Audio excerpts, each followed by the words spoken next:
My name is Nancy Fisher. Today's date is March 17th, 1998.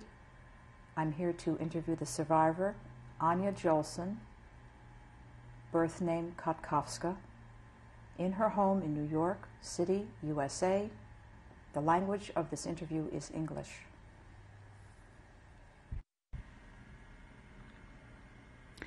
My name is Nancy Fisher. Today's date is March 17th, 1998.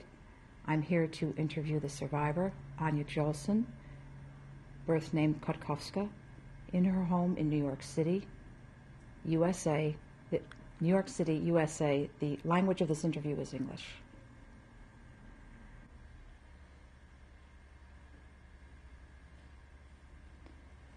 Please tell me your name and spell it. My name is Anya Jolson nee Kotkowska. Anya Kotkowska Jolson, rather. And I spell my name A-N-I-A. But here I change it for A-N-Y-A.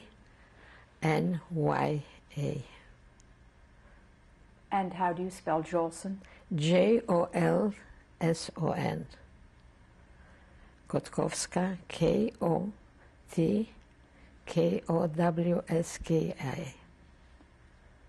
Was Kotkowska your name at birth? That's right.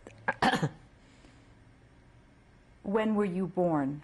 I was born August the 4th, 1920. And where were you born? In Warsaw. In which country? In Poland. And what is your age today? 70, will be pretty soon 78 years old. What was your father's name? My father's name was Abraham Henoch Kotkowski.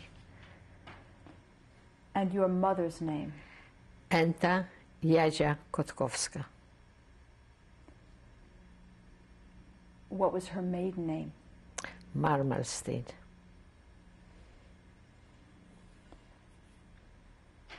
What were your grandparents' names on your mother and father's side? I know that I think Shoah Marmalstein was my grandfather, and my grandmother's name was, I forgot,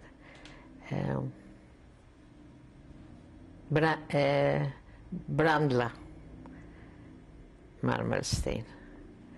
I know even her maiden name, Malenka. And on your father's side? His parents? I beg pardon? Your father's parents? My parents, I only knew his father. He lost his mother before I think was born, so I don't remember her at all. But I think that his name was also Shaya. Shmuel Shaya, something like that. Did you have any brothers or sisters? Yes. I had brother whose name is Itzhak Kotkowski, and my sister Esther Malka Kotkowska, we call her Maria, and my little sister Deborah, we call her Dorenka Kotkowska.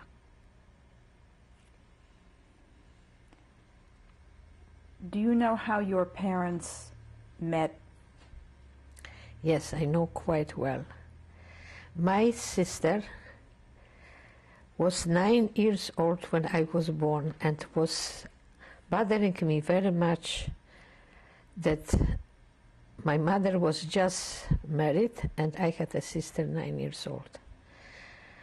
Many years later, I find out that her mother was also Marmalstein, his first wife, passed away during the birth of her son.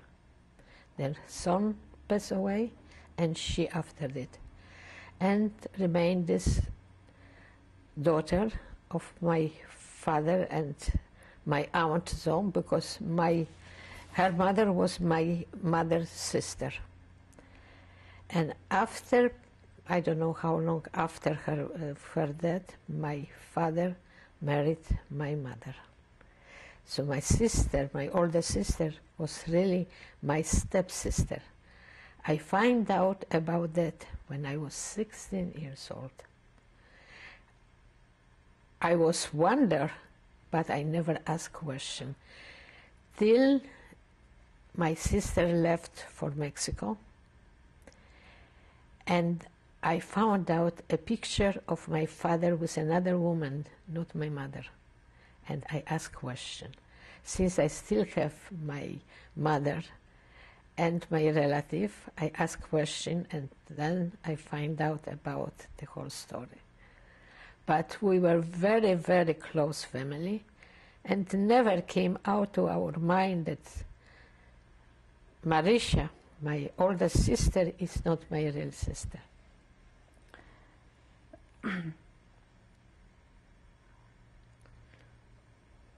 Was it Jewish tradition that your father would have married It was. your mother? It was. What part of Warsaw did you grow up in? I was brought up in Warsaw. And as long as I remember, I was always in the same part of the same street what my parents moved in. It was Świętojerska 11a, mieszkania 23. So it means Świętojerska 11 and apartment 23. What part of the city? This was the north part of Warsaw, which was mixed Jewish and Gentile. Was very beautiful neighborhood because just about step away we have the one of the nicest garden, Ogród Krasiński's, which was a dream of many, many people to live there. And I remember all my life, till I was grown-up girl already, we were there going almost every day. And many times I was even passing Ogród Krasiński when I went to my school. So it was part of our life.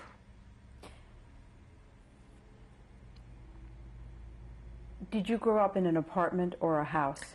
In apartment. There was no houses in Poland unless somebody were living outside Warsaw. There were a beautiful apartment, not too big, but very, very comfortable. We were living on the first floor.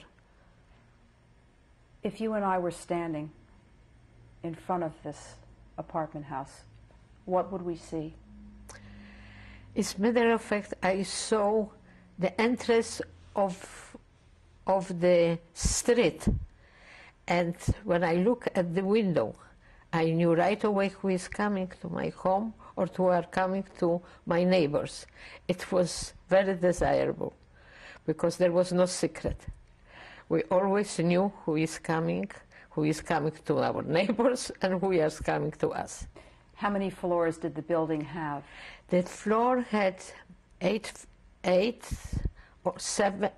seven floors, I think.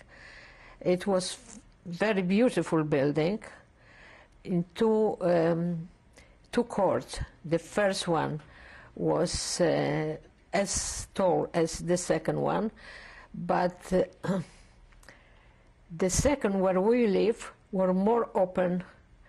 We saw more skies and sun. Though we were living on the first floor and the sun didn't come to our apartment. It was a happy apartment. How many rooms? We had two big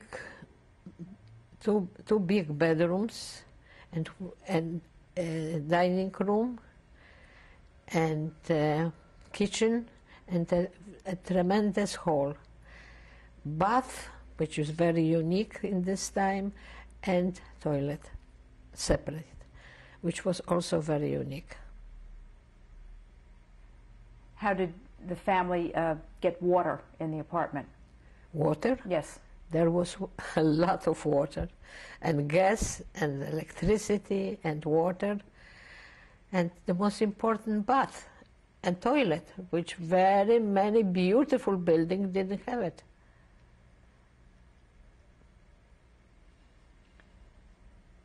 Where did you sleep in the apartment? I had my bedroom, which I share with my sister and with my brother. Your older sister? Which sister? With my older sister. And we were a little crowded there because it's a matter of fact that the second bedroom was also our dining room. And tremendous room. Which you can, we had two bedrooms, two beds, a big dining table, piano, sewing machine, and chair around it. It was comfortable, but you know, sometimes was a little crowded. My mother had a big family. She had many sisters. The whole family consisted of 13 children. One child, which was my mother's sister who passed away. So my grandmother had 12 children. And that was 5 girls and 7 boys. And we were very close family. Did they all live in Warsaw? Yes, they all were in Warsaw. Were they very much part of your life? They were very much part of our life. And with all occasion, they were all together. So it was crowded, because they were married too, they had children too, and you have to put them together in one table, because the chairs, we couldn't have room to put extra chairs away. So, but it was very warm. And very wonderful. I remember this, so like this would be yesterday. Was there any relative, any aunt or uncle who was a favorite of yours? I think that all my uncle and aunt were very close to us. There was one uncle who was very close to my mother's age, probably, because in every picture I had, I saw my mother with him, and he was violinist. He used to come to us always with his violin and play. I don't remember if this was a good play or not, but he was playing. What was his name? His name was, what was this name? I am a little short. Pinkus. And it's a matter of fact that part of his family is still alive in Israel. What language was spoken in your home? We were speaking Polish.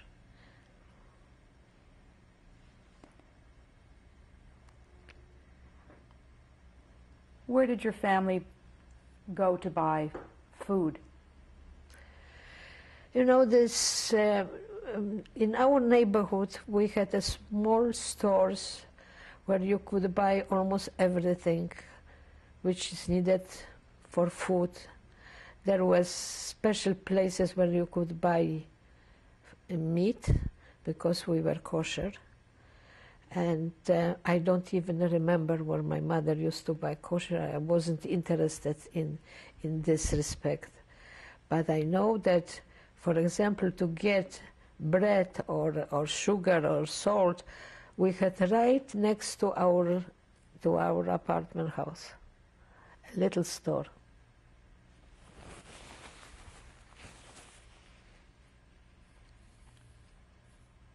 Where did your family buy clothing for the children?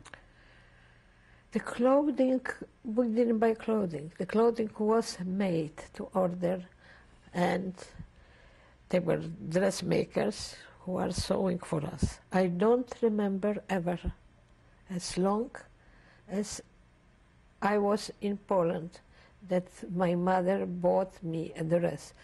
Shoes were made also to order. There were places where you could buy, but very expensive, and in different part of our place where we were living. Mostly the stores where were around us were clothing, fur coats, yes, but dresses almost made to order.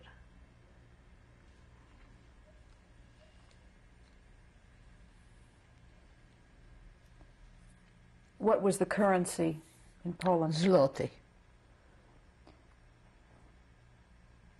Was your home typical of other families?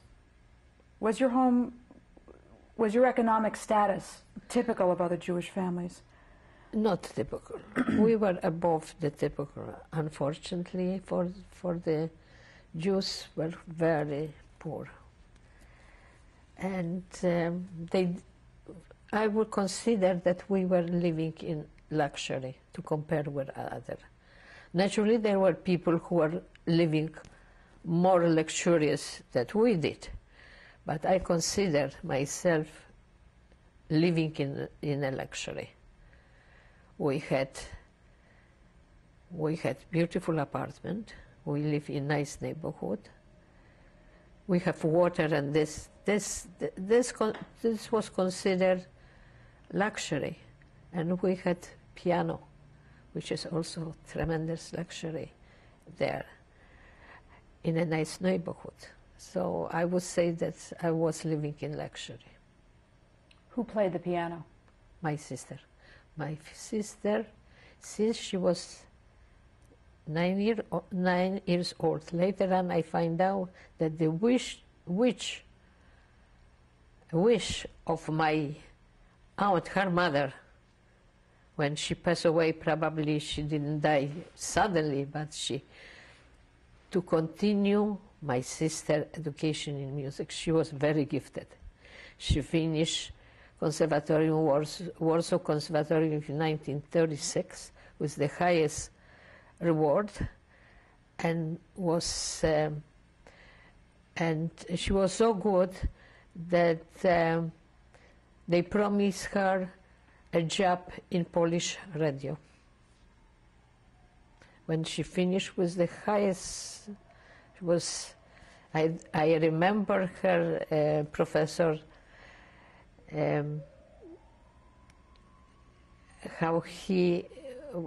when she finished her concert, the showing concert, when she finished, or the student had to give some kind of rehearsal or whatever, and she was playing.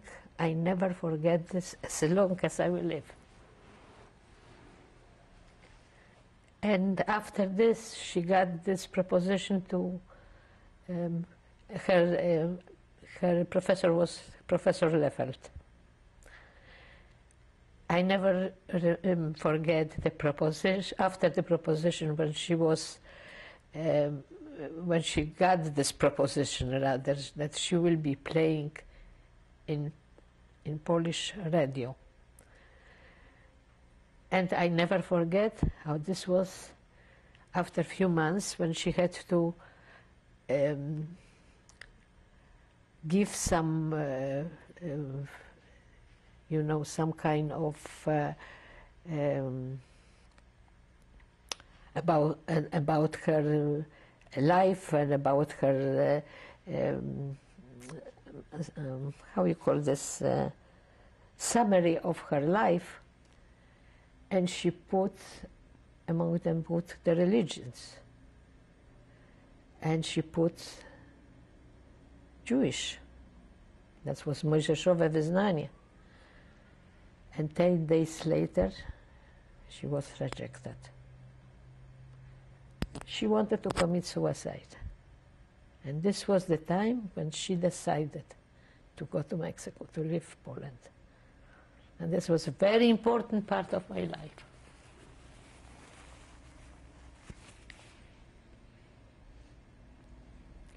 in 1936.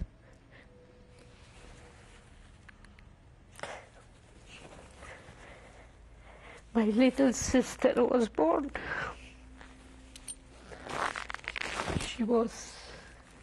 She was something, we were already grown-up people. And my mother got birth to Dorenka when she was 7 months old. Marisha left for Mexico.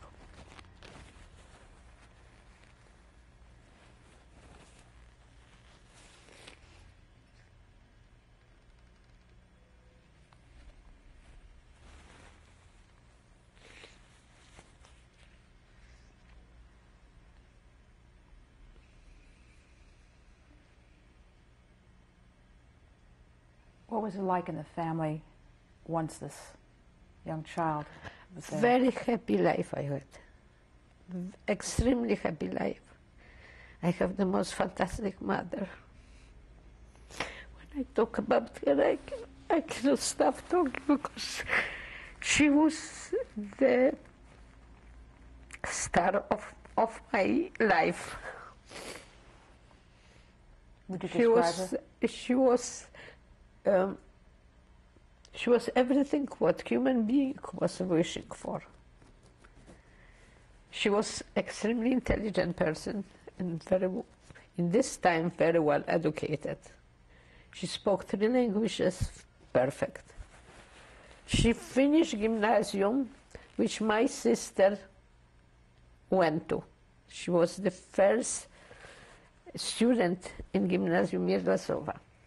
As a matter of fact, that all her sisters were educated in the same gymnasium.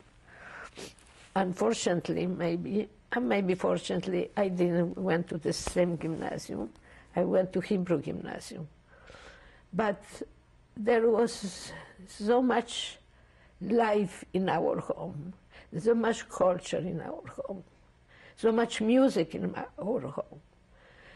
There were so many people with higher culture coming to our home that this idea is still in me, and I think for the rest of my life.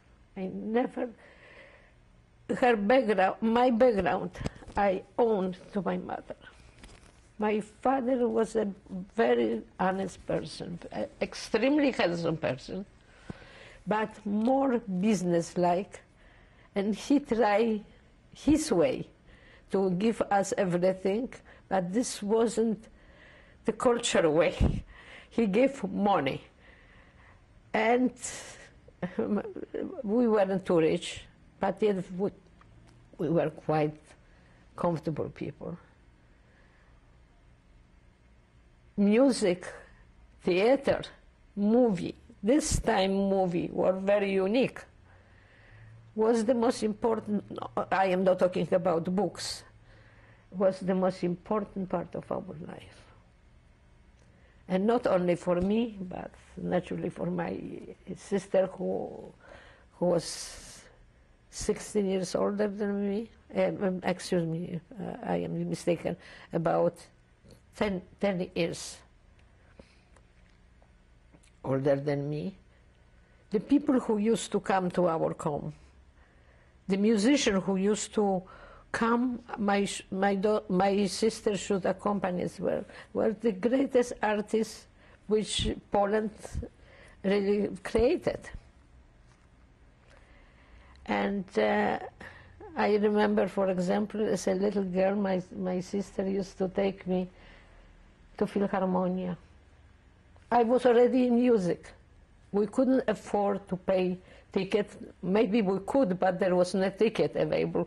She always had a staircase near the entrance of the hall. We were sitting there. She said, "Anya, you sit here. I have permanent sitting inside, but you sit here. But the door will be a little open, so you will hear the music." Me and my brother, who's still alive in El Paso, Texas, when we meet each other, we always remember. all the concerts what existed, we heard. To opera we were going once a month, for sure. We were sitting on the highest place for 55 groszy, which was, you cannot even compare with today. I was sitting with my mother there. Not down in the loge or something, but we had to go there.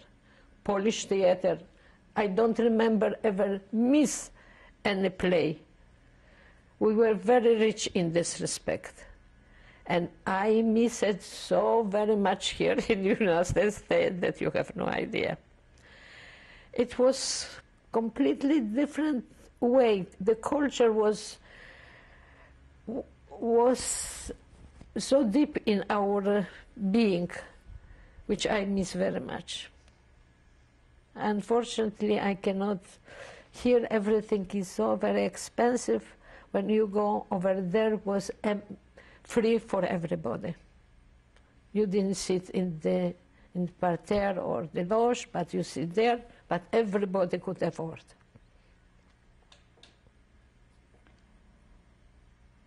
What were these musical evenings like in your home? Very busy home. When my sister was there, it was very busy because she had always friends coming, and she was accompanying the violins, and she had given music lessons. So was always, my father complained terribly, but he went out to shul or to his friends, but this has to be. We were very busy with our family, with my mother's sister and brother, who used to come very often. And naturally, later on, when we were going to school, my friends used to come to me because, fortunately, I have nicest apartment than my friends in school, and we were doing our homework in our home, so was quite busy. We always had maid in our home and governess. As long as I remember, I always had her governess, even when I was a grown-up person. Did your mother belong to any organizations outside your home? She belonged, there was not too many organizations in Poland this time.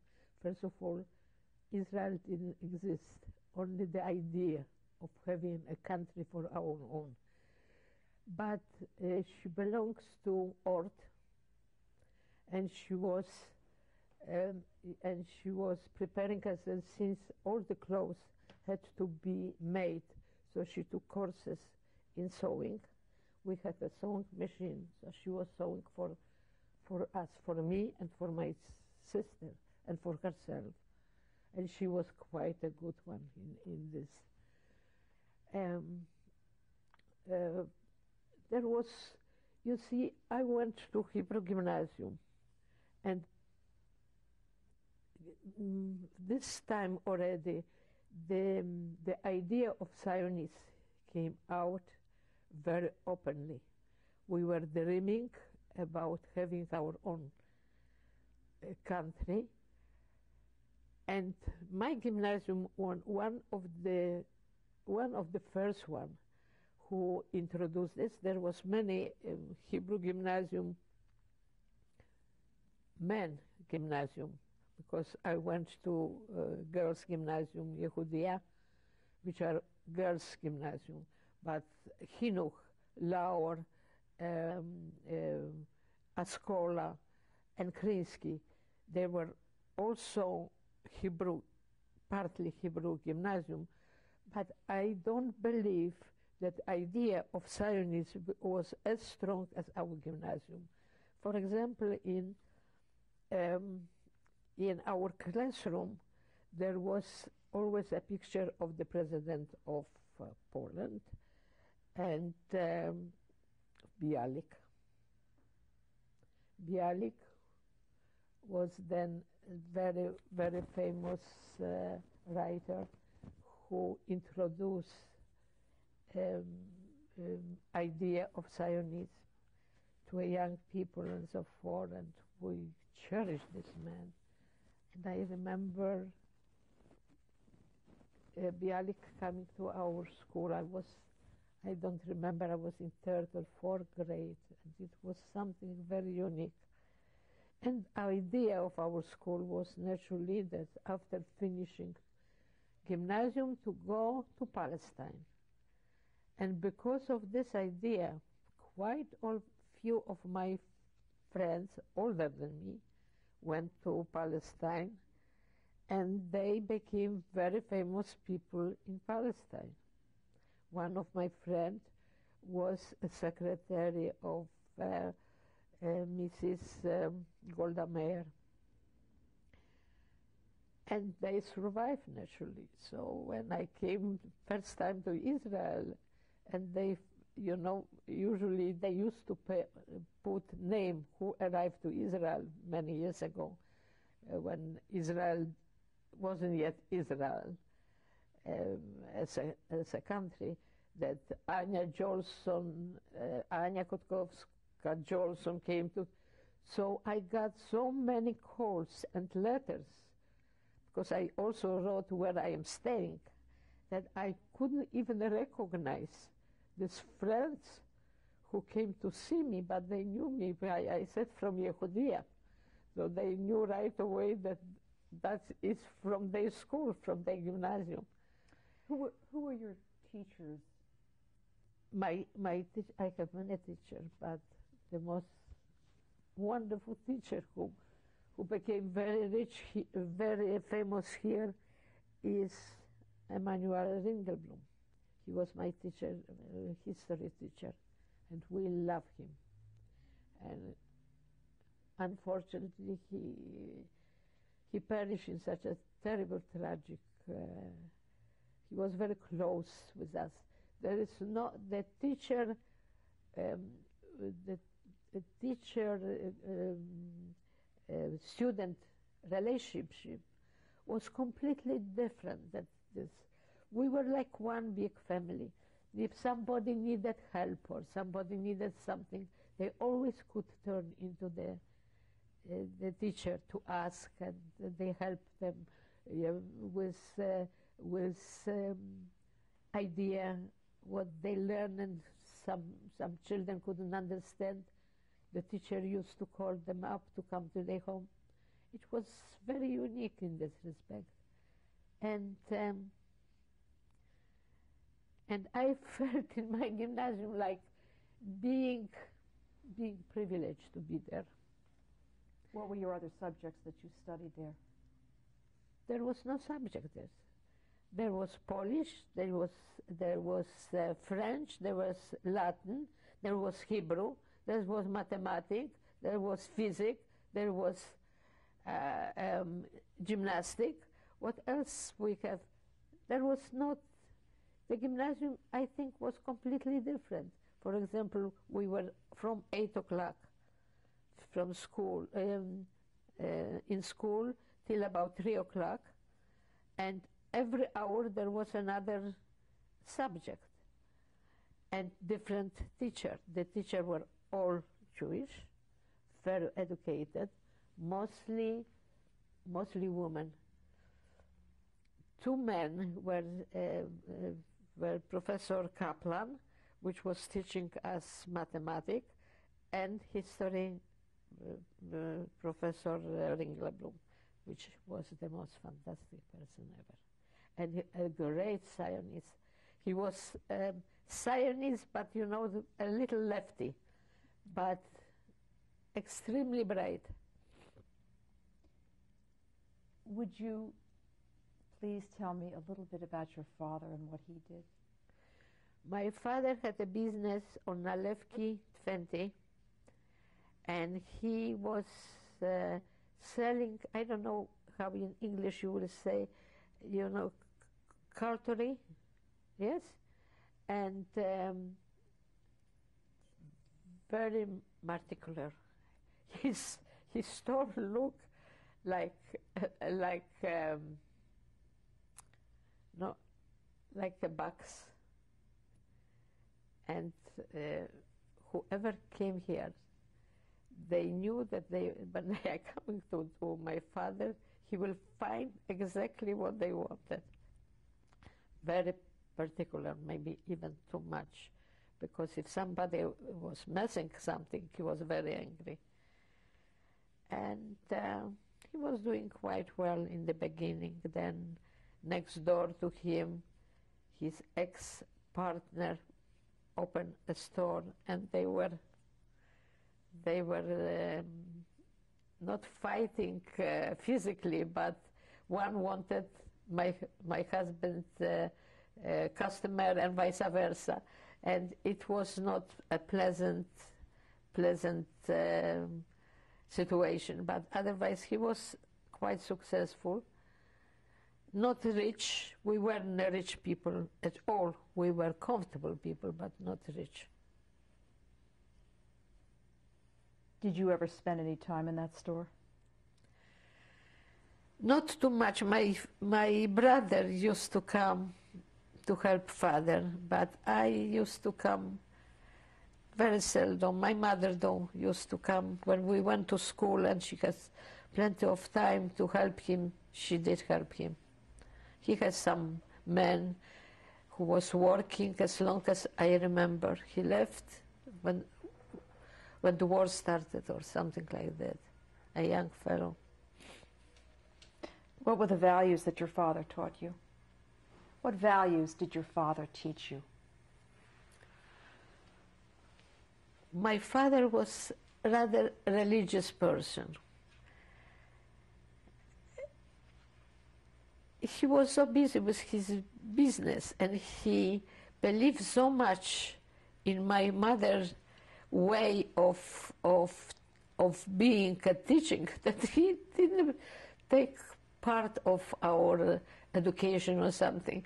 He was only very much disappointed that unfortunately he spoke with my mother Polish, but very often in Yiddish. Unfortunately, I don't even can express myself in Yiddish, and I regret this very much. And I think that my father regretted this too, and my husband for sure.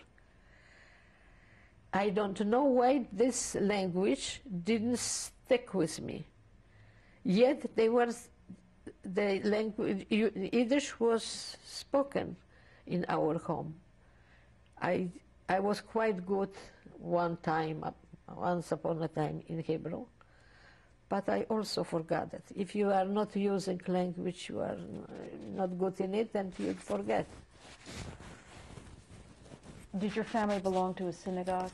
Yes, we did belong to synagogue. There was one synagogue quite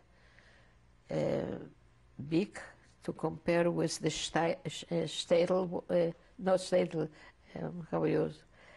Stiebel. On Franciscańska Tfel for 24, I don't remember, very nice shul. And I remember going quite often there. In some way, I was quite religious as a child, because one thing I remember very closely, and even my aunt, who was living 300 years in France, remembered this fact. Her son was taken to his hospital. He had. We were living there in a little town, like out of Warsaw, where people were going for summer, living there for 2 months when the children were out of school. And her son got very sick and was taken to hospital. And I was seeing it. I was 7 years or 8 years old. I took a siddur, and I was praying to God he should come healthy.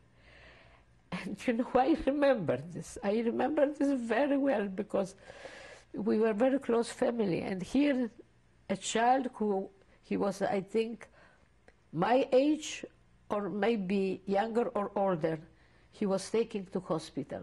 Hospital was something horror. And when I visited my aunt in France, she reminded me about that. I said, you know, Aunt Lonia, I remember this very well, and God was good to me because he lived till 75 years. He just passed away in France. So I had something religious in me. Can you describe what the inside of your synagogue looked like?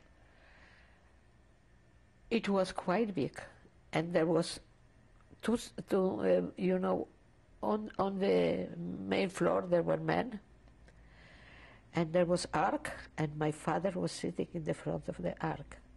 He had a beautiful voice, and sometimes when the cantor was away, they called my father to carry it, and we were sitting above them. It was very nice synagogue. The synagogue was built in the court of the house, of the apartment house somewhere. And I remember going there quite often during the high holidays, when there was Simchat Torah. That was and during the Yom Kippur with mother, I always kept company with her. But otherwise, I wasn't the one who were going to. First of all, very seldom women were going to. I don't remember even, or I was not interested. Women going to shul, men yes, and my father was going every Shabbat, Friday evening Shabbat. Did you have a religious education? Not religious education. My school wasn't religious. It was, you know, scientists rather, not religious. But we were. I know how to read Hebrew. I know how to read prayers in Hebrew, and this I will never forget. But there was no naturally religious from the point of you have to know when you read Siddur, you have to know what you are reading about. But to put the religious into it, I feel something different. To believe in something. I believe in God, very much so, and very deep so. But I am not, I don't know how to express myself. I am not religious. Put it this way. Did your brother have a bar mitzvah? He had bar mitzvah, and very nice bar mitzvah, but we didn't know what is bat mitzvah, for example. That doesn't exist. And it's a matter of fact that my brother is only 2 years younger than me. On my grandson bar mitzvah, he repeated his what is this? What he said during his bar mitzvah, which I was amazed. I couldn't believe it for so many years. He had more religious education than I did. Do you remember the day he was bar mitzvah? I don't remember. He was 13 years old. I don't remember the date. I remember the gifts what he got, but the date, no. What did he receive? I know that he received a camera, which was a very unique gift. That he received many books, and but this camera was the top of the gifts. Otherwise, no, there was no money given at bar mitzvah. Bar mitzvah didn't exist. In bar mitzvah, even when somebody has a birthday, no one gives you money. As long as I know from my family, we got gifts, but not money. I was so surprised when I came to this country and I saw the envelope with money. I was outraged, but probably that is the custom. How were your birthdays celebrated? My birthday was celebrated always in the country because I was born in August. Very much so. You know, always prepare some kind of games or play. And I do remember the play too. But very funny because my mother put a lot of effort to be something special. And my two aunts, who were younger than my mother, 3 aunts, it's a matter of fact, who prepared all those fancy things like papers here and decorated. And as a matter of fact, I have some picture taken from my birthday party, and always beautifully dressed. This was always dressed, especially for Anya, for the birthday. And I remember one dress which was very unique because it was velvet dress with pink, with here around waist pinking bow. I have picture on it. It was celebrated. You mentioned the country was... In the country. Where was the country? Not far from Warsaw. There was, you know, this time, this was far away from Warsaw. But to compare with today, this was like going, let's say, about half an hour away from New York City. But there were villas, plenty of greenery, trees. Not far, when we were living, going to Józefów, there was a little,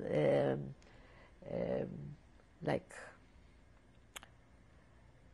schwider, where there is water, and we were just walking distance, and we could swim.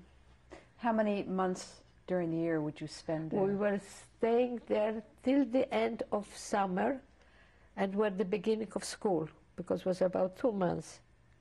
And as long, even during the war, I mean in 1939, my mother was my little sister in the same place in Józefów, was my little sister when the war broke out.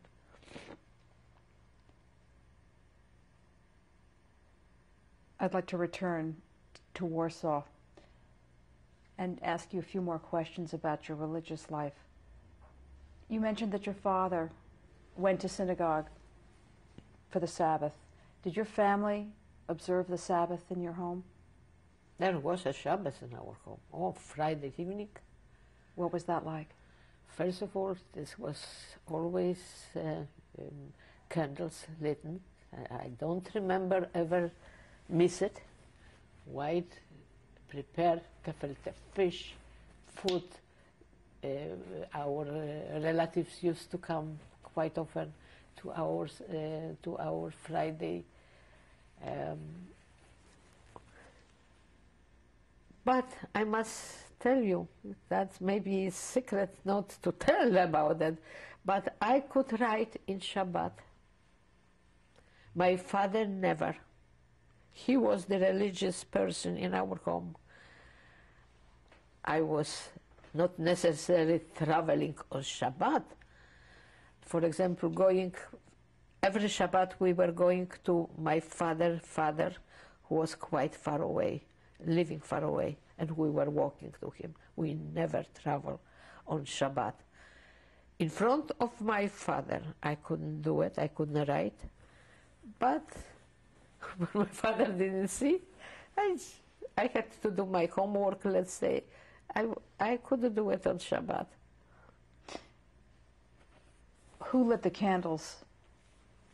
Who would light the candles Friday night? My mother. And who said the prayers? My mother. She was keeping with Shabbat. Not as strict as my father, but she did keep. Our home was strictly kosher. Anyhow, there was nothing else. Jews were strictly kosher. There was no such a thing. I don't remember among my friends we shouldn't eat something not kosher. Did you have a favorite holiday within the year? I would say that each holiday was very, very festive because we were meeting all together. The whole family was together. This was the only time when we got together was on holidays because everybody was working, and in Warsaw, people on Shabbat didn't work. The stores were closed, so we all got to meet together. And it was very happy because it was extremely happy family, very close family. So we met at our home or our aunt's home or whatever, or in the during the summer we used to meet on Shabbat in Krasiński's Ogród family, and it was different that going. I don't remember going on Shabbat to shul. I don't remember. Sometimes my mother, when she has Yahrzeit or something like that. Growing up, did you ever experience any anti-Semitism? Not too much. Though we had women, gentile women working for us in our home, maids. I remember that all were very close to us.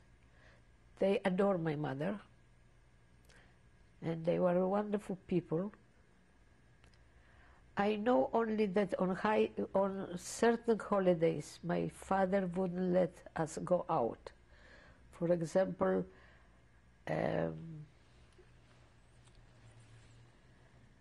Christmas or something like that, because people were going to churches, going out from churches, and there was, but personally, I didn't feel it.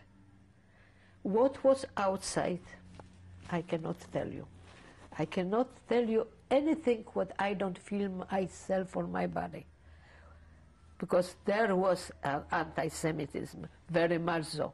And the anti-Semitism was mostly jealousy, because they didn't even understand why they are anti-Jews, only because Jews were living maybe a little better and dressed a little better. But otherwise, I must say quite open, I didn't feel. The only time when I felt was during the Holocaust, not yet Holocaust, but when we had to, my parents had to move from the apartment where they were living because it was restricted for gentile, and our housekeeper came to visit us, and she said to my mother, in Polish I would say, if I can, Pani Kotkowska, już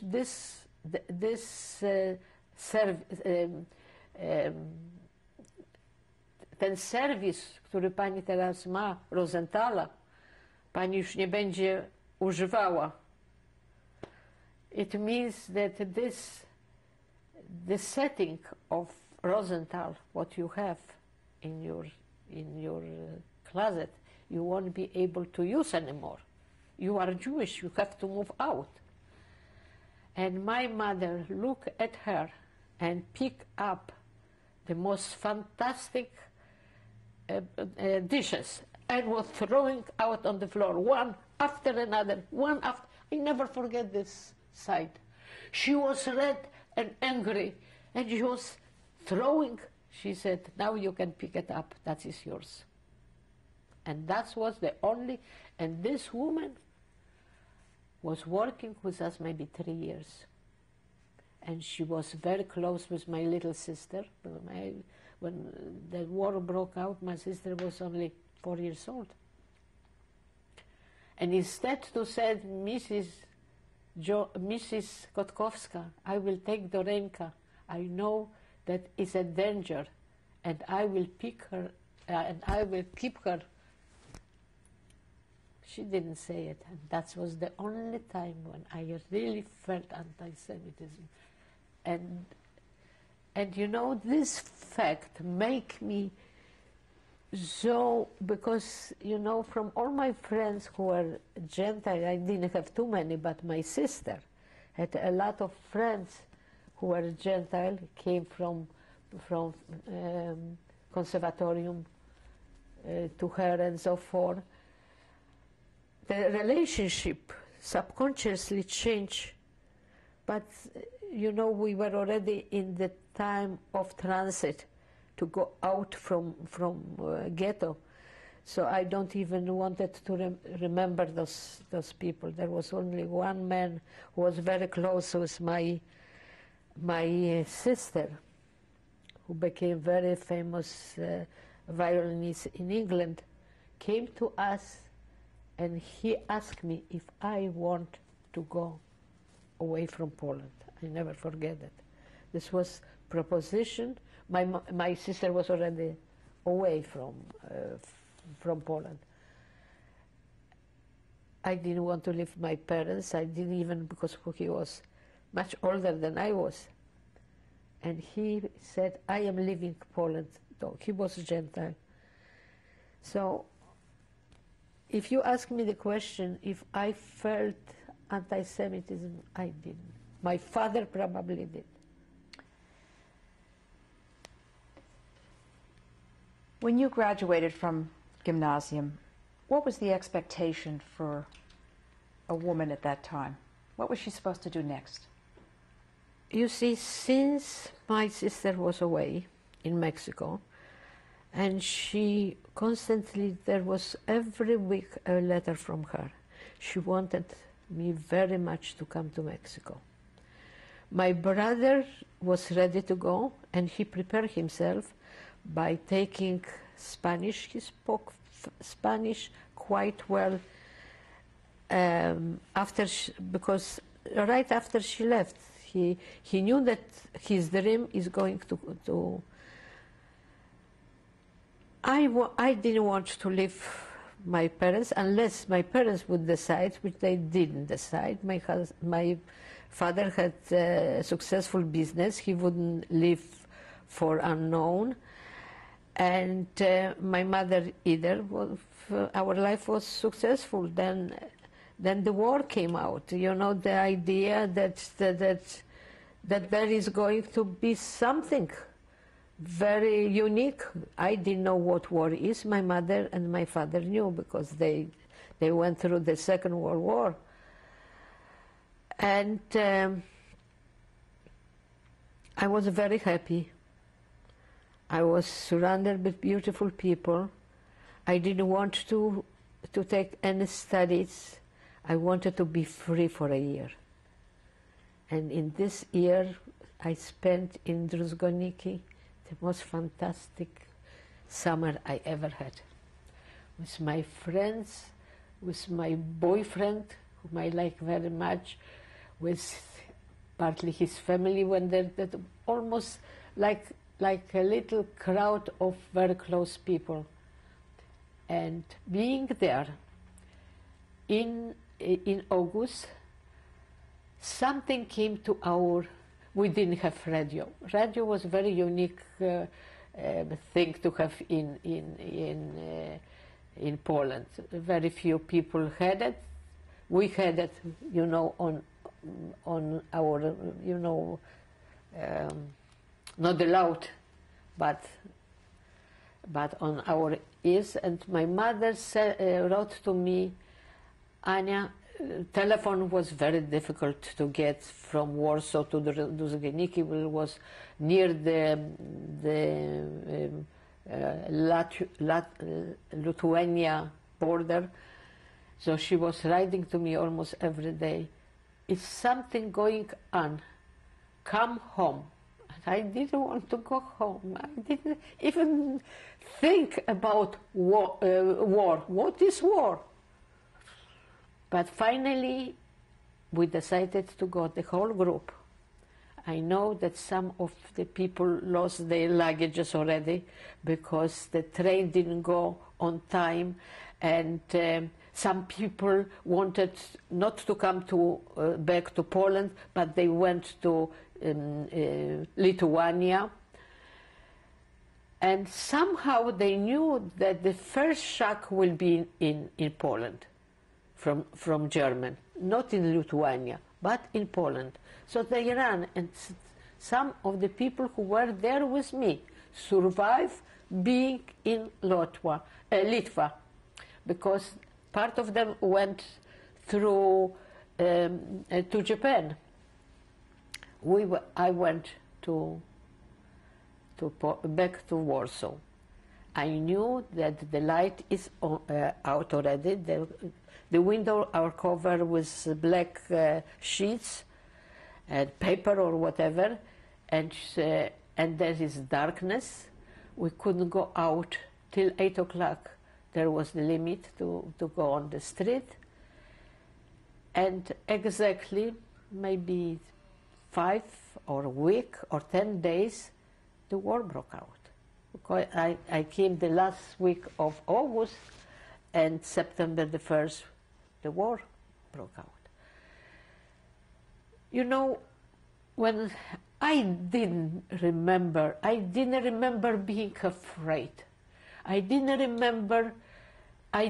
believe that something tragic can happen to us. War is war, like the war before and so forth, and the war I learned from the newspaper or on the books I read.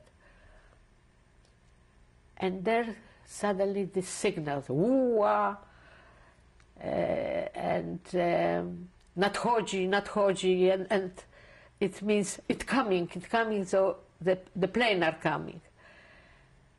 And I realized when the first bomb fell down, and unbelievably, the bomb fell down very close to our home. And this was about, you know, the war started the 7th of September. This was very close. And I remember that they put my brother upon the roof to watch, because they were throwing the bombs on the roof, and another person, and the bomb came on our roof. There was shaking, and some covered, because they also told us to put sand above the roof. And these two men, my brother and another one, I don't remember whom, covered, you know, this bomb, the fire or whatever, and this way he saved our home. In the meantime, we went all, my mother, my little sister, my father, to the basement. And we were covered from the shake. We were covered with dust and all these things, and that's what I started to believe in war. I knew that war is not a joke. And then after a few days, it took about 3 weeks, good 3 weeks, to destroy completely Warsaw. And, during these 3 weeks, my father's business was burned. And my uncle, who lived very close to this store where my father had, called us up, come as long as there is still a possibility to take out some of the merchandise. My brother and my other cousin and my uncle, somehow I don't remember how this, my brother had to remind me, how they got a little, you know, where to put all this merchandise. And they brought this merchandise to our apartment, not knowing that our apartment might also burn something. But part of my father's merchandise survived. which was something out of this world.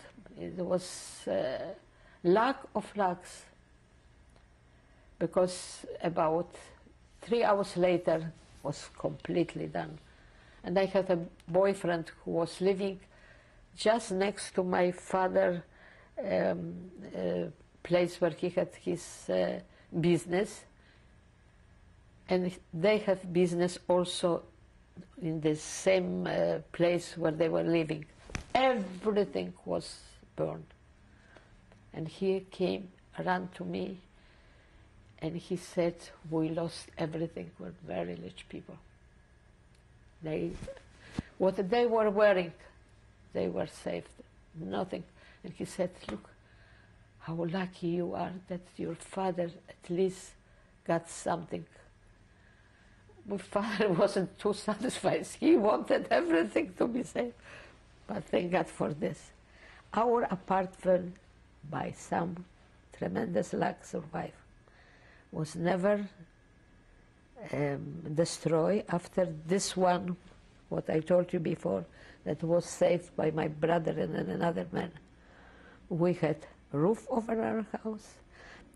You see, they started from the north, Germans started to destroy houses from the northern part of Warsaw. Many buildings were completely destroyed. But many were destroyed and later on somehow rebuilt, or the high floors were destroyed, but the lower floor were not. And after the war stopped, because after a month, the 29, there was already, after the war, in Poland, in Warsaw, I know, in Poland, they give up. There was a lot of dirt around us, and this has to be cleaned. And who was called? Jews. And there was the first time that I find out that I am Jewish. They find out that I am a slave, that I am going to suffer. They took all the men, and especially Jews. And they have to stop, go, and be on time, and clean, and this and that. My mother was heartbroken because they called, you see, there were some people in our apartment house who were gentile. Then I find out about anti-Semitism, because they delivered the Jews from our apartment house to clean the street and the houses around us. And I remember that since our apartment was dirty and the bombing stopped, we didn't have water, we didn't have gas, we didn't have electricity.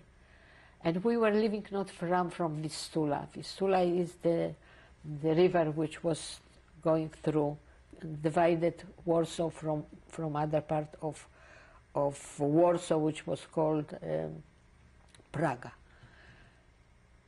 My brother, I, and my cousin, who was living then with us when the war started, we went to Vistula to get water in order to have, and this water was contaminated. You know, you couldn't drink. What we did it, how we did it, I don't know, I don't remember. I know only that this water helped us to clean our kitchen, first of all. No gas, not electricity, Since we weren't hungry, because my mother prepared, when there was a sign of war coming, my mother prepared some potatoes and some food, and we kept this in our basement. each people who were living at a part of basement in our, we have potatoes. Potatoes were the most important part of food. We were very, very lucky. But I remember about a week or 10 days, our apartment was, and not a window, by the way. So window, we were covered with hard paper. I don't know how to cover. Then later we find out that there is thin wood which we can somehow. It's blank. I don't remember how this very shortly and very fast was fixed. Was cold because it already was end of September. But we were seeing all around our friends what happened. Our relatives and our friends, people who were rich, suddenly became beggars without anything. And I remember girlfriends of mine with whom I was in Druzgeniki. She came, Anya, you are so lucky. I said, why I am lucky? I said, you know, all my father's business is destroyed. Thank God we still have our apartment. But everything what we had was stolen out. Like, you know, the people became wild. They didn't care if that was my relative or they was my neighbor. They were stealing. They were hungry. And, you know, somehow we overcome this. My brother, though, was called many times to clean the street and were hit by German. And then he decided. And Russia, by the way, occupied the western part of Poland, eastern part, excuse me, of Poland. And he decided, I am not going to stay, and being their slave, I am going out. Where are you going? My mother asked. Toward Russia, toward the east. My mother didn't say a word. I know that she went through hell. She helped him to go there. She organized some kind of transportation, and he left. He went somewhere near Bialystok, which was a very big city, and he, as long as he could communicate, but people who were going there from Warsaw to, they were traveling. There was not permitted, and there were shot. Many people were shot on the line, you know, which divides German and Russian. Yet there was some kind of communication. There was still not light, and there was no communication whatsoever, just from person to person. And he left. And from this point on, we didn't know where he is. What was life like in Warsaw under German occupation? It was extremely difficult. You see, I would lie to you if I would say that I didn't have bread. But my friends, my relatives, didn't have bread, didn't have what to live. There was no money. They lost everything. And when you went out on the street and you saw the beggars walking and asking for bread and stealing bread if I will tell you a story about my experience, if you want to hear it. This was already about a year after occupation of Warsaw. Thank God I had everything. I had roof over my head, I had what to eat, I was dressed, and I was already married with my husband. But this fact, I must tell you, how terrible it was in Poland, in the ghetto. I was wearing... But let's get to that part, within time. I'm interested in knowing what it was like during the year before the ghetto was set up. Did you, for example, have to identify yourself in any way as being Jewish? Yes, I was in the ghetto. So I was Jewish, I was close, and I was... As a matter of fact, I don't remember exactly when they start to put band around this. I don't remember. I wish I should. What did that look like? This was a white with cyan. What color was it? Blue. And where did you have to wear it? On my right or left hand, I don't remember either. So we were identified by this. And everybody, this was order made. Orders right away after occupation of German, they were against us Jews. First of all, we had to wear this band. Then we have to move from certain part of our apartment. My parents' apartment was evacuated after I would say a year, because, by the way, a year after occupation wasn't as bad, because we could move yet freely that we didn't have yet this band. Because I remember that there was hunger, and my mother heard that somewhere in the south part of Warsaw wasn't as destroyed as the north part. There is some place where you can get potatoes. Potatoes were the most important part of our diet. And I remember going with my mother, walking there. That was so far away. You have no idea. Now I remember, but we went with my mother, and we got something. And then we went through the street, the main street of Warsaw, Marszałkowska, and there were Paul stood up with a microphone.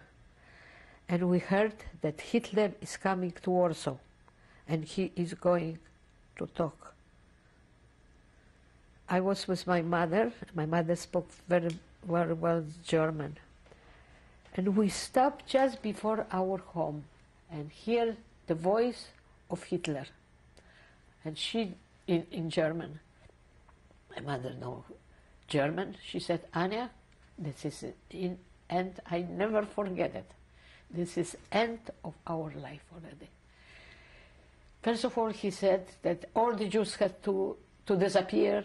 Something horrible. I don't remember exactly what he said, but he said to me, Anya, that is the end of us.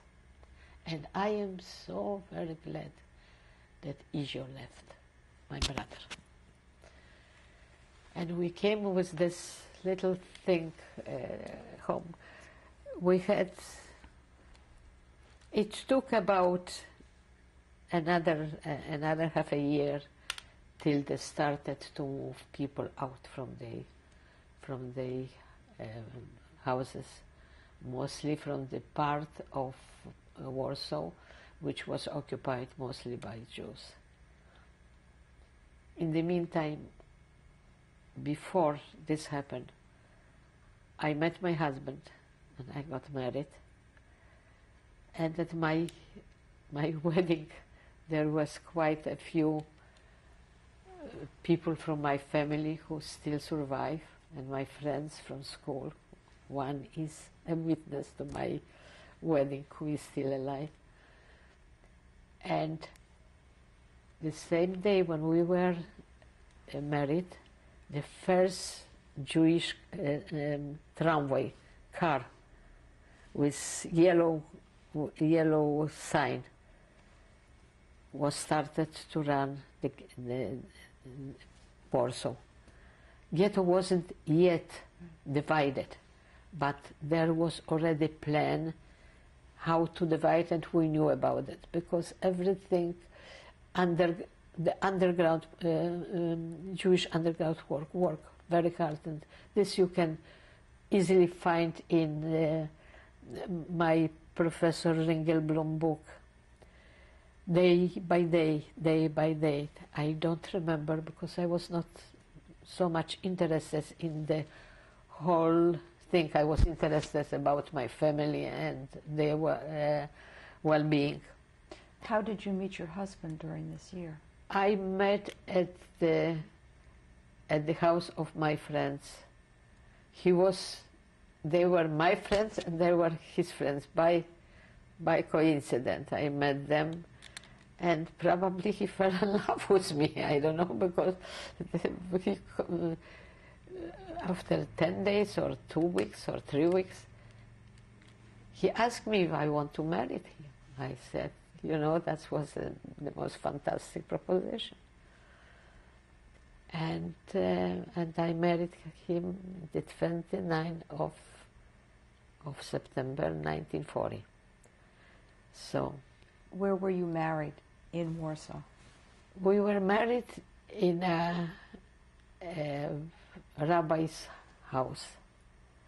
It was a big living room. I had invited a very close friend of ours. The food was very difficult to get, so we couldn't afford to invite too many people. When I come back to it, I see that I see just my friends, but not even my relatives. Very few relatives my mother invited. She couldn't afford. And he gave, I remembered only one part when I was under chuppah. And by the way, I have a boyfriend before the war, and he wanted to marry me too. And he got sick in our home after his whole house was destroyed and business. And he came to us and he got very high temperature. He went to his, my mother asked him to stay in our home because we still have it. He said, no, this is too tight. I want to go to my sister's apartment. I just find out that it stays. And his sister was just married a few months before, and he unfortunately died on typhus after 10 days of being sick. So exactly, and this was quite after the war, when I was under the chuppah, my father came to me. He said, this is the day when my Yorek died, my ex-boyfriend. I was married the day, when he died, a year later. I never forget it. So, I got married. My husband was quite rich. Nothing was destroyed in his business, and nothing was destroyed in his home, stay. He extremely bright man. He knew what to do right away, how to how to build up himself and what to do. And I never was hungry. I never was without any roof above me. And I never was cold. I had everything. And somehow, because I have it, I could help my parents. But my family was completely destroyed. To start helping each other was almost impossible. At the end of the last tape, you said that after marrying Leon, you were well provided for. Yes. What were circumstances like for your family? Was very difficult. Extremely difficult. But yet they survive.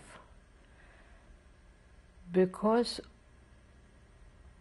first of all, I helped them as much as I could. I had my little sister who was 4, going to 5 years old, very often at my home, and having food at my home, though she was very close with my mother. We met quite often in ghetto. I was very close with my mother, but there still the relationship were not as close as was before, because I have already my own life, which I was with my husband, his crowd. He had quite a lot of friends coming to our home, and every Wednesday we used to meet at our apartment, which was very comfortable. We were the most happy people, and really not only that we were happy, but privileged in many ways. We have apartment for ourselves, and they were apartment full of strangers. In one apartment they put 2-3 families. They were sleeping on the floor. They were, one part of the family didn't have what to eat, the other part family, because they were almost strangers sometimes, refugees and so forth. Was your family's living situation like this before the ghetto or after the ghetto was set up? No, this was after the ghetto. Well, right. Let me ask you, how did you learn that there was going to be a ghetto in Warsaw? That was obvious because they were building.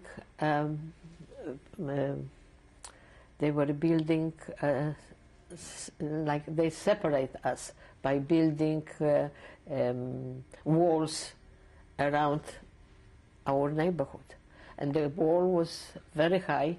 You couldn't go through it, and were finished with wire, and there were entrances in certain part of the ghetto where the German people were standing and watching people, because some people were working out of ghetto, and so they have a special legitimation to go out and to come back. Who built the wall? Who built the wall? Jews. I don't remember exactly who, but I am sure that the Jews were building. If they were somebody working, there were Jews who were working. There were people who were used. They were Jews who were used, and they were never paid. Maybe I never had any contact with people like this, so I really cannot tell you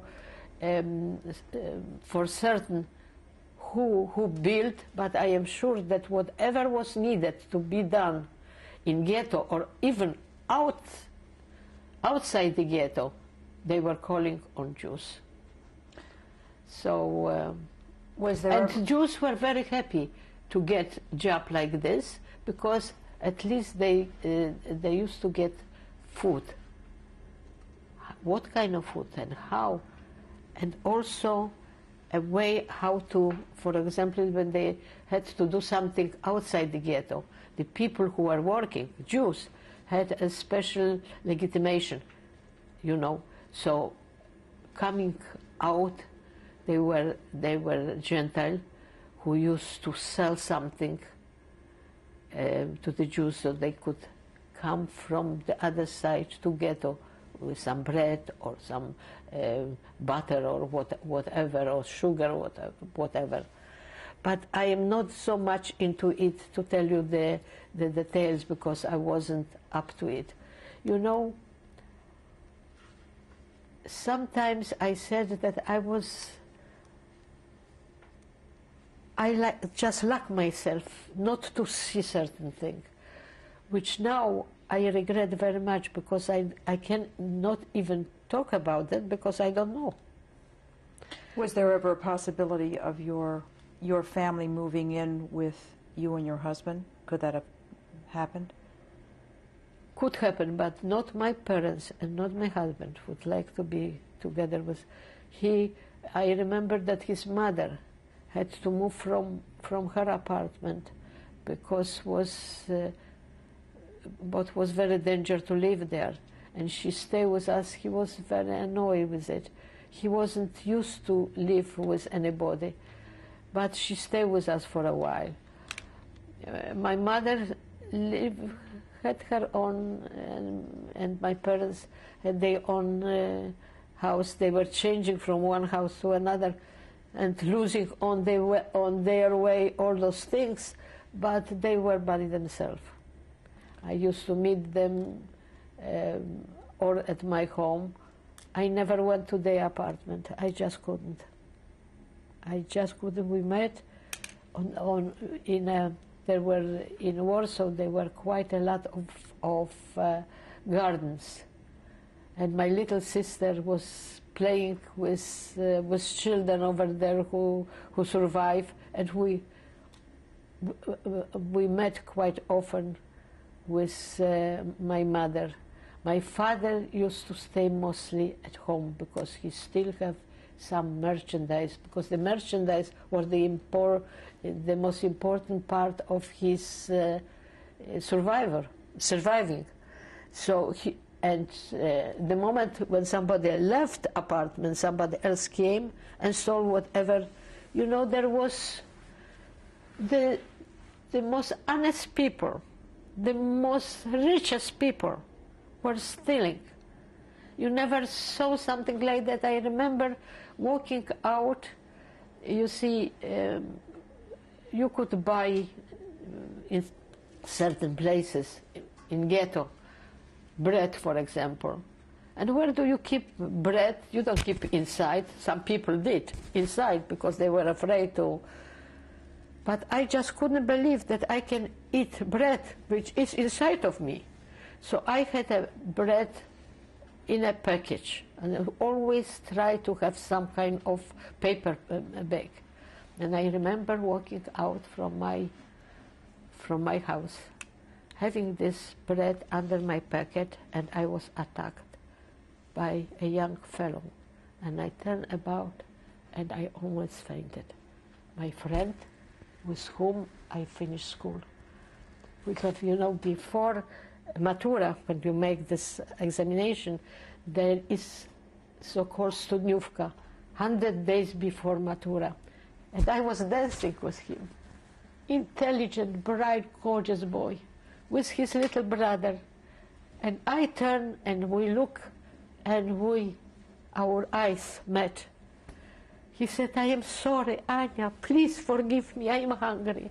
My parents died from hunger, and here, completely almost like naked, full of, and he said, don't go close to me, I am full of lice. I am hungry. Can you help me? I said, "Henry, how can I help you?" He said, "Here on the corner, I would like you to meet all our friends who still have something, to leave some clothing, and if possible, some food. And a week from today, I will take it. In the meantime, get in touch with them. After meeting him, I almost fainted. I got in touch with all my friends with whom I knew, because everybody was moving. And you couldn't write, you couldn't call, you just met by mouth. You knew that she is moving here, and somehow during the week we assembled somehow of clothing and food, and we left in the corner. And this was Kornik, Oleshno, and Solna. And I never forget that. And the day went at 10 o'clock in the morning. I was on the other side of the street, and I saw these two boys picking up those things. I thought that I will faint. I knew that he won't survive anyhow, because he was looking like skeleton already. But he took it.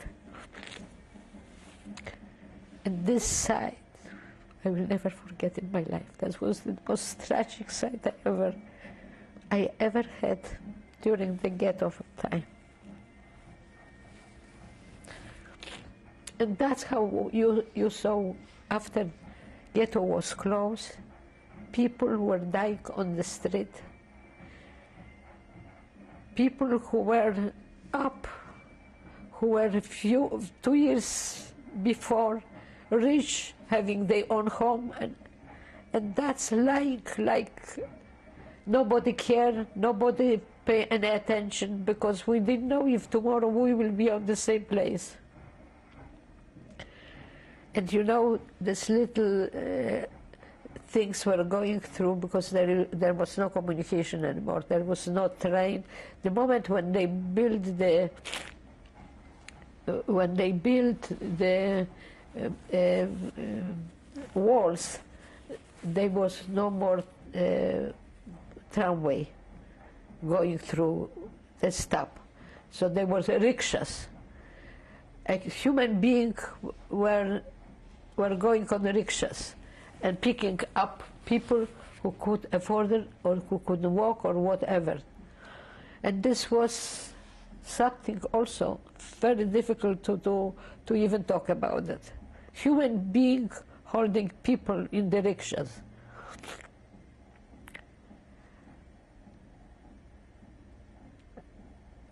And I tell you something. Day after day, there was like disappearing.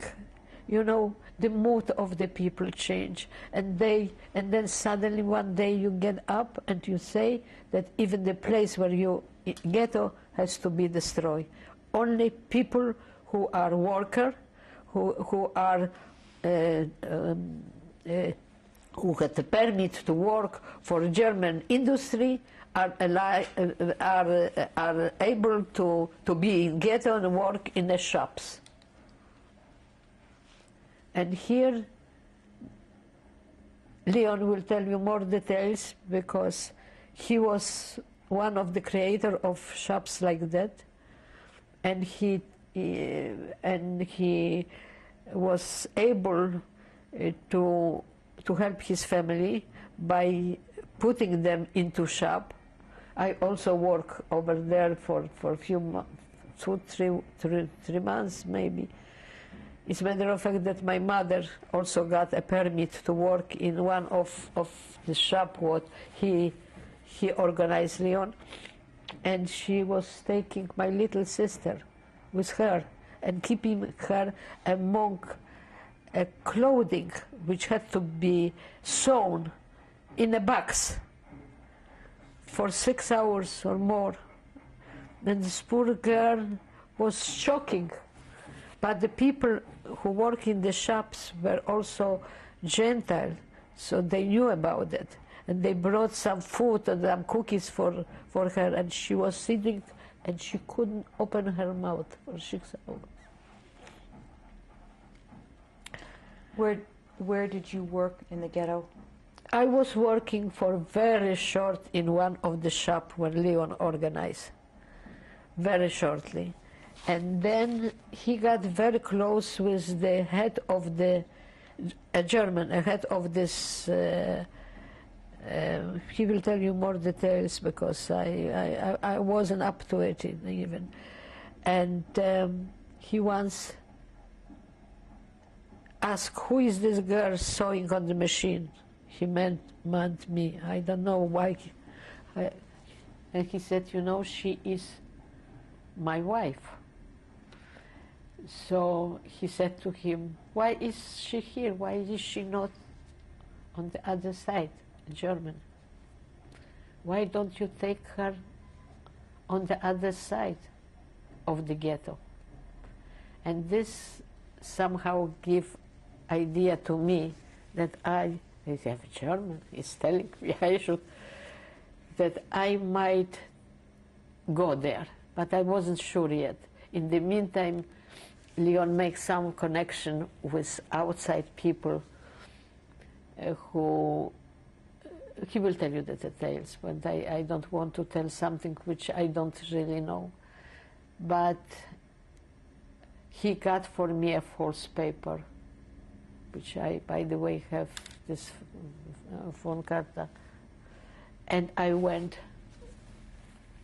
and I stay over there for about less than a year, but on my own. And my husband stay with this place where he worked. I cannot tell you any details about that. I know that I was on the other side. And this is a completely different story of mine. Who owned the shop that you were working in? Karl Schulz. And That is Leszno 76. This was the whole house taken by this firm, and they make big shops where few hundred or few thousand, I don't even know. I know that for me it's almost like a point. I don't even want to remember this. I was working there maybe 2 months, maybe. I don't really remember. But his family stayed there. What kinds of things were you doing? They used to sew underwear, warm underwear for the German soldiers. How many hours a day did you do that?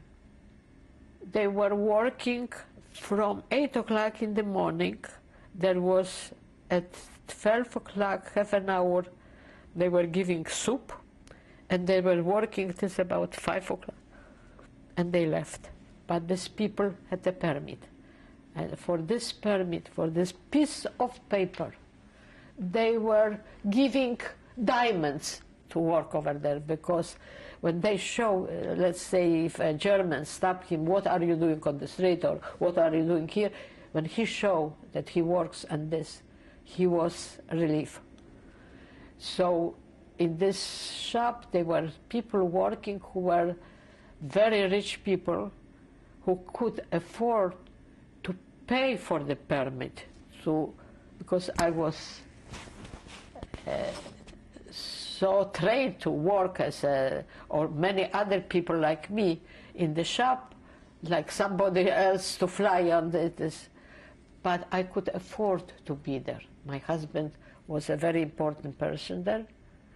He really organized this whole thing. But then it was a little too tight, and the idea of being able to be on the other free zone, so-called Warsaw, that was the south part of Warsaw, which was a gentile. I got this paper, and I started to live. I changed my face. I made a face in this, instead of crying, I was smiling. Instead of be dressed like everybody else, I was dressed well, and I went there to unknown. I didn't know.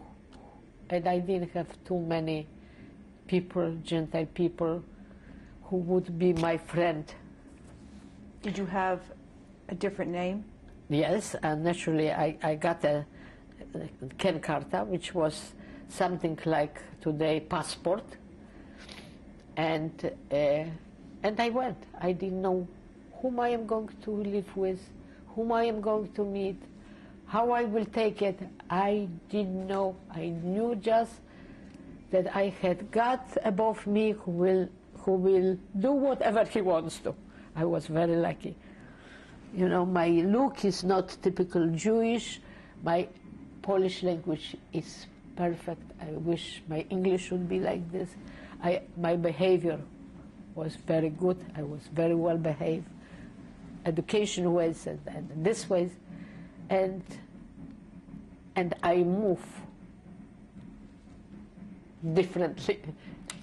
Somebody told me this. I shouldn't say, because I met some gentleman and he said to me, "Walk out, Janka." I didn't know what he meant. I walked. He said, "You are not Jewish. Your legs are not Jewish. Your figure is not Jewish. Your face is not Jewish. You are not Jewish." Can you imagine hearing this to a Jewish girl? I thought, oh, Anya, now you have to watch every step you make, every sound you make. And I tried my best. Probably this time I was quite a good actress because nobody discovered me really. I was as a matter of fact,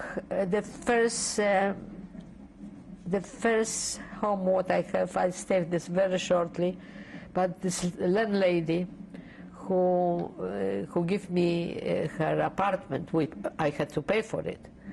I don't know if she knew or not, probably she knew. Because who would, I don't know, I never asked, but she liked me very much. She even cooked for me, can you imagine? I have very nice apartment, and I was very lucky with her. She lived on Kotkowska Street 28.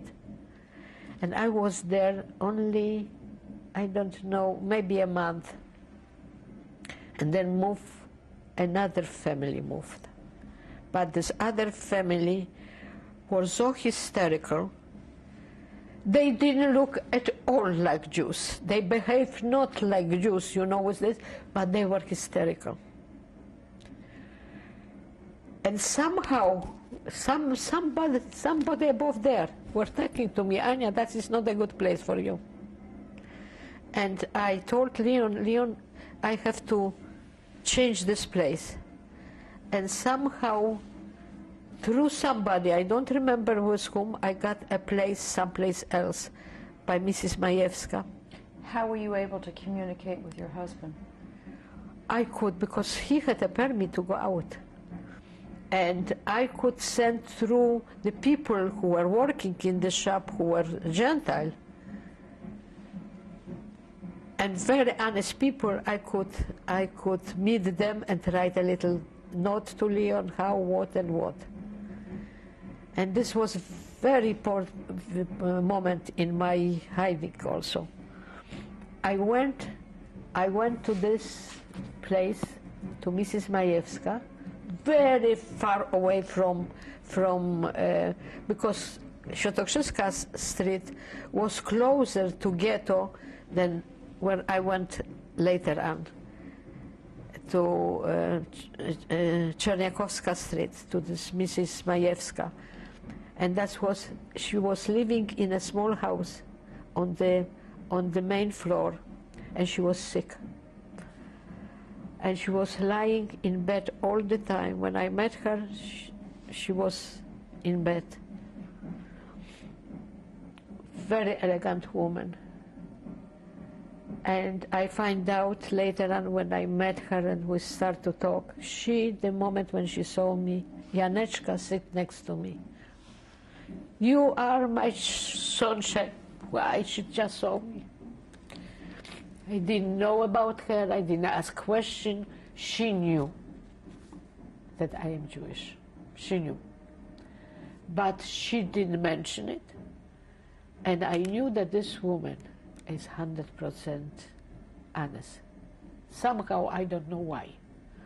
But she had the most fantastic housekeeper, the most beautiful woman I ever saw. I never saw so beautiful woman like this housekeeper. She was a little jealous of me because she took care of Mrs. Mayevska.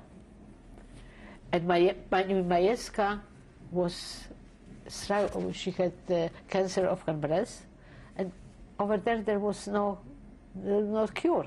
She was going, later on I will tell you, she knew that Mrs. Mayevska died very shortly, and everything what is her will be for this woman. So she was jealous. She didn't know exactly who I am.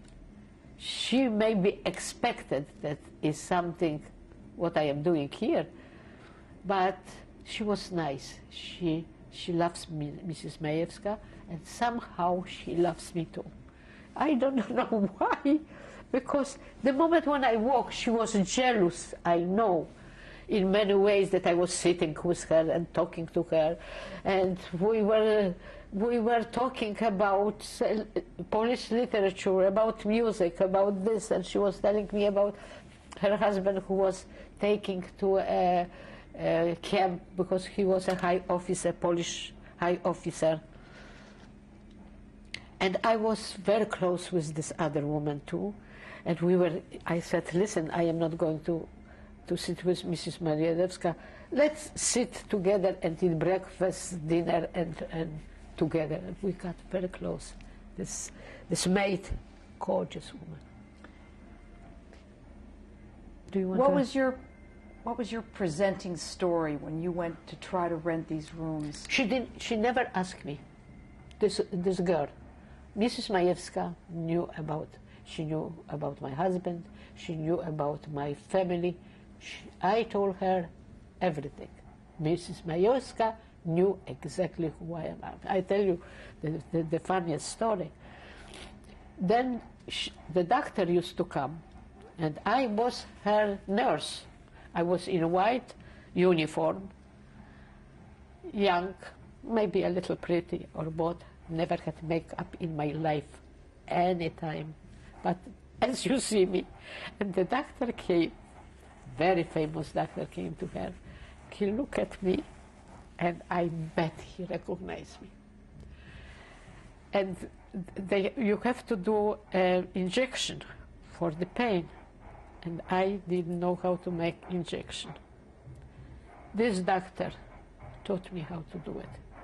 I bet, I never asked him, but I bet that he knew that I am Jewish, covered up. Very nice. When you went out on the street, I didn't go out too many. Very seldom. But when you went out? When I went out. What was the greatest fear? You see, I didn't have fear then. Somehow, surrounded by these people who were so good to me, I didn't. And this place where she lives was so typical Goyish that you have no idea. There was not hiding people, because in other places there are quite a lot of people who hide as a Gentile. In this place, not. I live in a place which was far away from everything. It was very exquisite and exclusive place. But I had a church nearby, very famous church, and when I had to go out, I stayed in church. I went to church. At the end of the last tape, you said that when you did go out, you would go to a church. Yes, there was not far away from this place a church. You see, I never went out because my job was to stay with Mrs. Mayevska. Mrs. Mayevska was very interesting and very cultured person, and I didn't want to show my face everywhere. I wasn't interested to go out. There was summer there when I went there, and I was very happy staying there. So I didn't have any kind of possibility even to meet stranger on the street, or, oh, this is Jew, or this is one hiding, or they would know me, or they couldn't know me because I wasn't so popular and I wasn't showing off. I was dressed very simply. I was very simple person. Now I was very simple then when I was young. But I had to go out because of the other girl.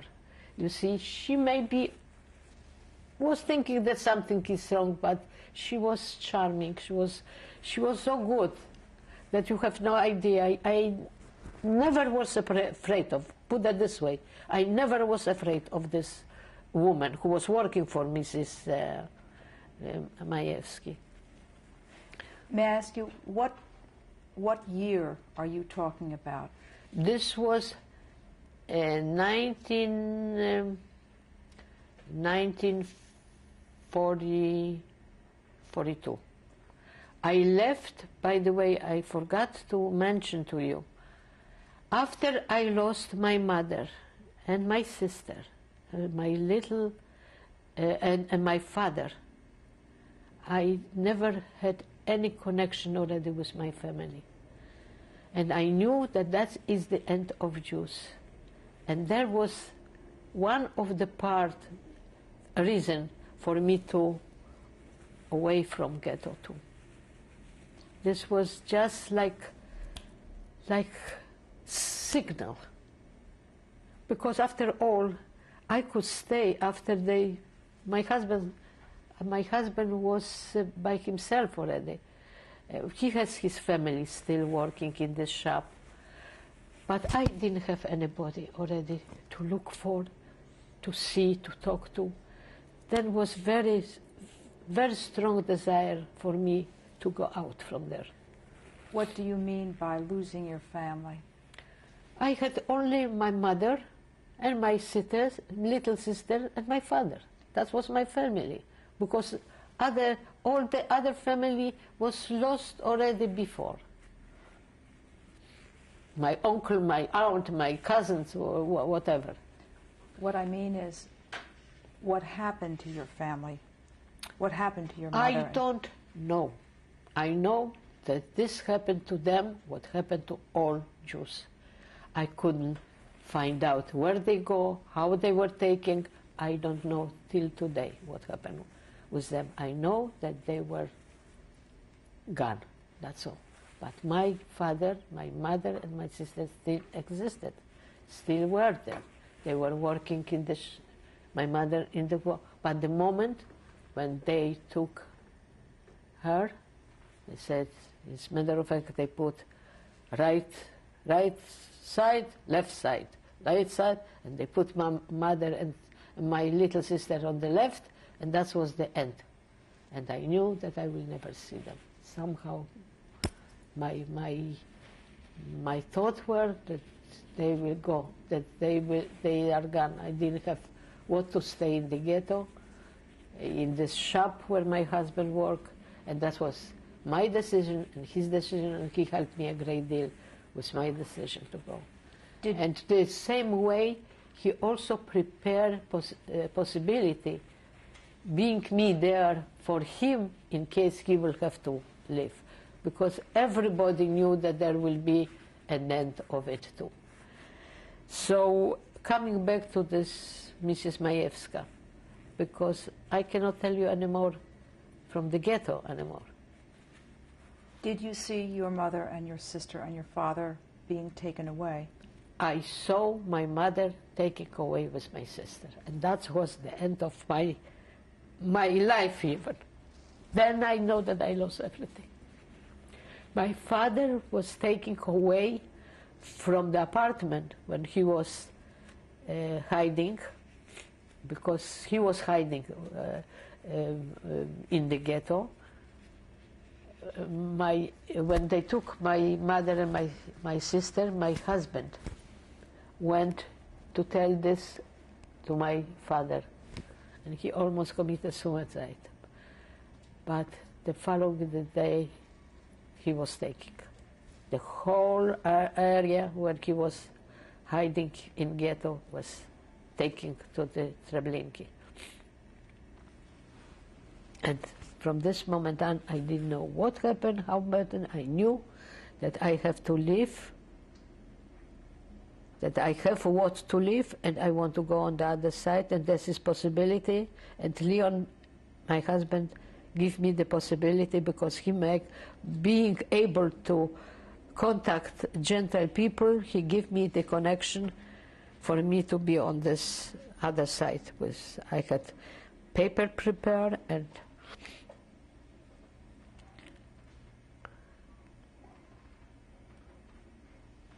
Did you ever see yourself when you were living on the outside as being hunted?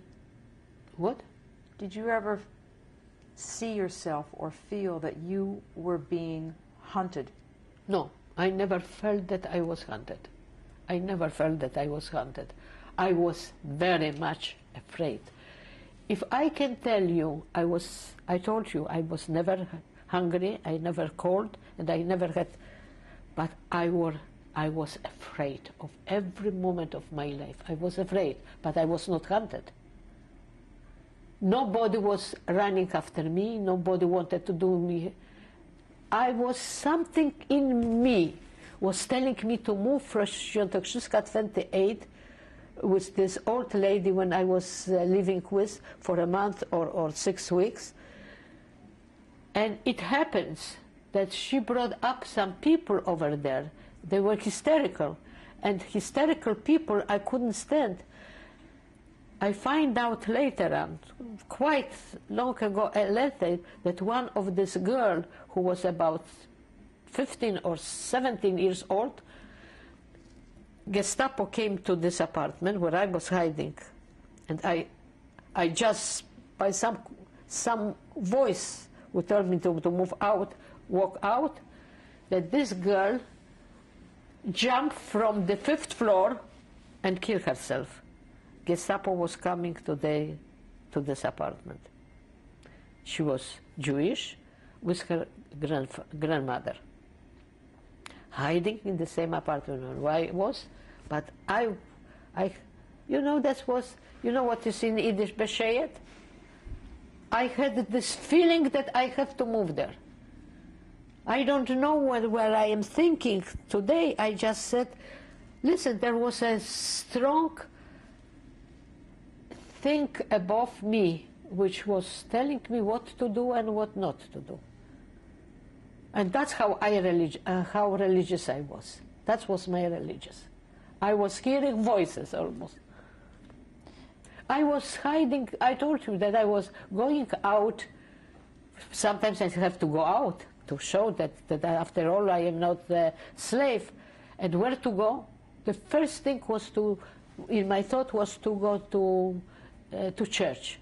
I went to church. During the day, who is going to church? You can see 3, 4, 5, 10 people. There was a lot. And here I am standing there, and I have this small thing what Mrs. Mayevska gave me, you know, prayer book, whatever. I never opened it, by the way. And I'm sitting here and meditating. And here the priest comes to me. Child, are you hungry? Would you like something? Would you want to talk to me?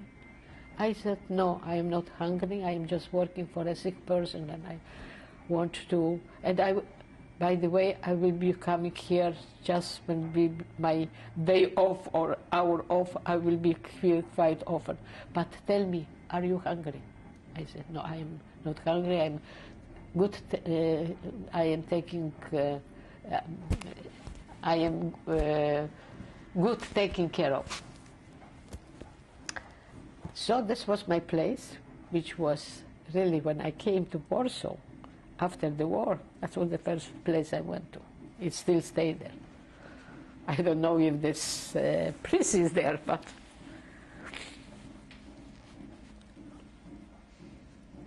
But you know, another thing. To Mrs. Mayevska used to come a doctor, very famous doctor, who taught me how to make injection. I don't know why, but he called me up and he said, Janeczko, I would like you to come and see me. And I don't, you see, in my head, why he's asking me to come? or he find out, or he wants to convey to me something. I went. I didn't want to say no, I went. And I will give you all the things what you have to do with Mrs. Mayevska. He helped me with her quite a lot. I came there, and his wife, I think, opened the door. When I saw this face, I knew, Vayivrach, uciekaj, go away. I didn't like this face. I just met her. She just opened the door. I went there, I was maybe 15 minutes. He gave me some paper. She was jealous. She was obviously jealous. The look of this woman showed me that, and I was afraid of her. This was the time when I decided to go away from Mrs. Mayevska for a while, because I didn't know what and how and where. And then, in the meantime, they took Mrs. Mayevska with this paper what he gave me. He said that Mrs. Mayevska should go to a hospital for special kind of treatment. You know, the Maria Curie Skłodowska treatment, when you put the very strong light on the I have forgotten the name, how it is in Polish. On English, I don't remember at all. And you just put heat over the thing, and they burn her up terribly. She was in terrible pain. I was, you know, this room where they did it was tremendous, twice as big as this, and close, and she was lying on a bed, and the light was going through, up, I don't remember. I just could look through a hole how it is done. And I was with her in the hospital, and they give me bed in the hospital. I slept with her in hospital. This was 1 in a million. Somehow I got it. I slept in the hospital. And this was the safest place in the whole Warsaw, because German never went to hospital. One thing, they never check. In the meantime, I got sick. I don't know how it's in English, boil here, boil there, everywhere in my, especially my hands. Terrible pain. I didn't know what to do. I went to the doctor's office. Here I see 4 doctors around me. Believe me, I didn't speak with them, but I knew that they are Jews. And they were so nice to me. You have no idea. They didn't talk to me about this and who I am, why I am. No question. But they were so close to me. They took care of me, and they find out with whom I am working. They used to bring oranges. This time oranges was something very unique to Mrs. Mayevska and to me, because they thought that maybe Mrs. Mayevska also Jewish. And I stayed there with her about 10 days or something. And after 10 days, every second day or every third day, I don't remember, she has this treatment. I went back, but then I said to her, Mrs. Mayevska, I think that I have to leave you and live with, I forgot the name of the housekeeper, because she knew that she is dying already. And I knew that if she will die, this woman who was so nice will try to get rid of me, because she thought that maybe all the beautiful clothes, all the richness what this woman had, she was a wife of a very high officer, Polish officer. When I said goodbye to her, she gave me a little note. I still have it, by the way, but I cannot, maybe just sometimes I will show you, with the address of her sister in Ohio, New York. and she told me, I am Jewish, and my husband was a Gentile. Before I said goodbye to her. Like somebody was, I said, now I know that God is above me. Did you ever see your husband again? No. He was in the camp as he was taken to the camp. You know, how do you call this camp when all the officers, but not Jewish, or he was. How do you call this? No, camp for soldier, for officers but German didn't touch them. There was, you know, this was cast off. They were, according to the law, they couldn't kill them or so forth. I don't know what happened with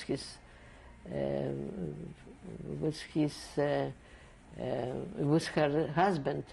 And I didn't find out about it. And your own husband? What? Your own husband, Leon. Yes. Did you ever see your husband again? I saw him once. After leaving her, I went to another place, which was recommended by Leon's friend on Marszałkowska 125, who belonged to a high society, Baronowa. You know, Baronowa is like like very high level society.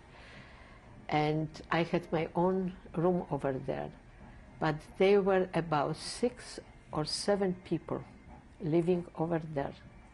And I think that they all were Jews, hiding also. And I went to this, after saying goodbye to Mrs. Mayevska, I went to there. That was not far away, because that was also very, very beautiful neighborhood in Warsaw, on 5th floor. And I got very sick over there. I got such a cramp that I was thinking that I am dying. I couldn't move my bowel, and it was, I still remember.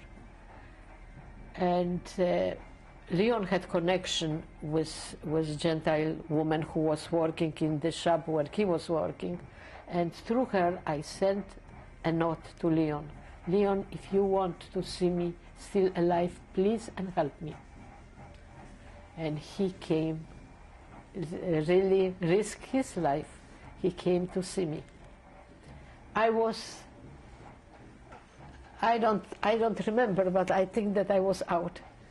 And there was a doctor in the same building above. Mrs. Baronova was on the top floor. I think on the 5th or 3rd floor there was a doctor.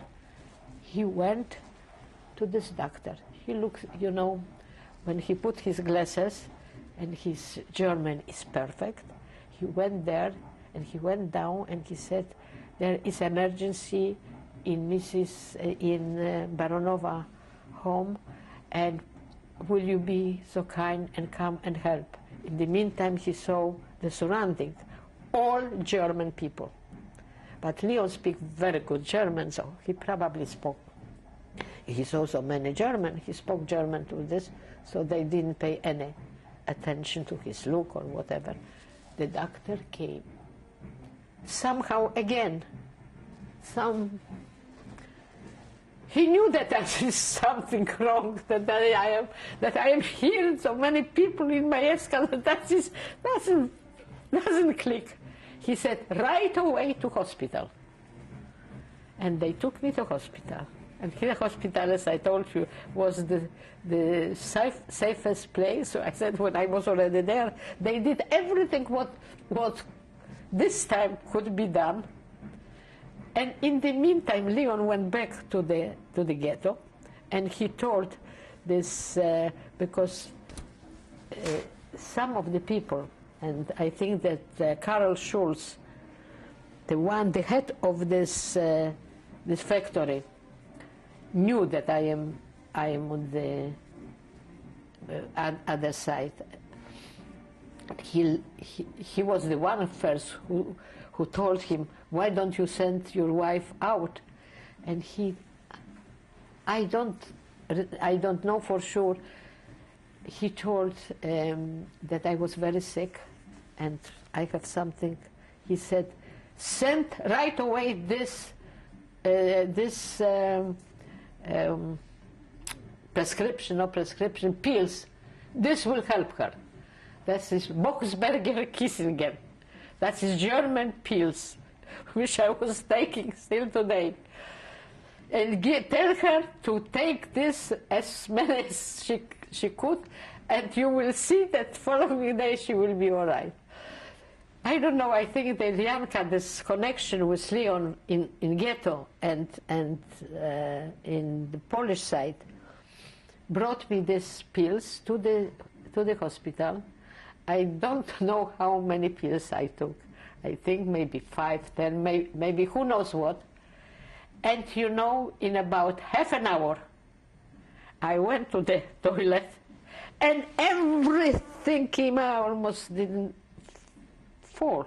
I was, can you imagine, for who knows how many days, and I became healthy now. But I look like this, and I had to stay another 2 days in the hospital, just to, or 1 day. But after this happened, I was already revealed, you know, completely health. And then Leon had on the other side, where he was working in the shop, he had shop on the other side, on the side where there is no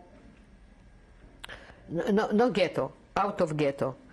He built for himself some kind of hiding place. In case something happened, he should be able, because he always had a permit to go on the other side, and he built a little hiding place. And after I got better, he sent Janka to pick me up and to take me to this hiding place nearby his place where he worked. And I stayed there 1 night, and the following night the fight in ghetto started. Not yet started, but they were taking already, the people who were working took concentration camp. Leon was with me, which helped him. Because if he would be there, he would be killed. Because the people who was head of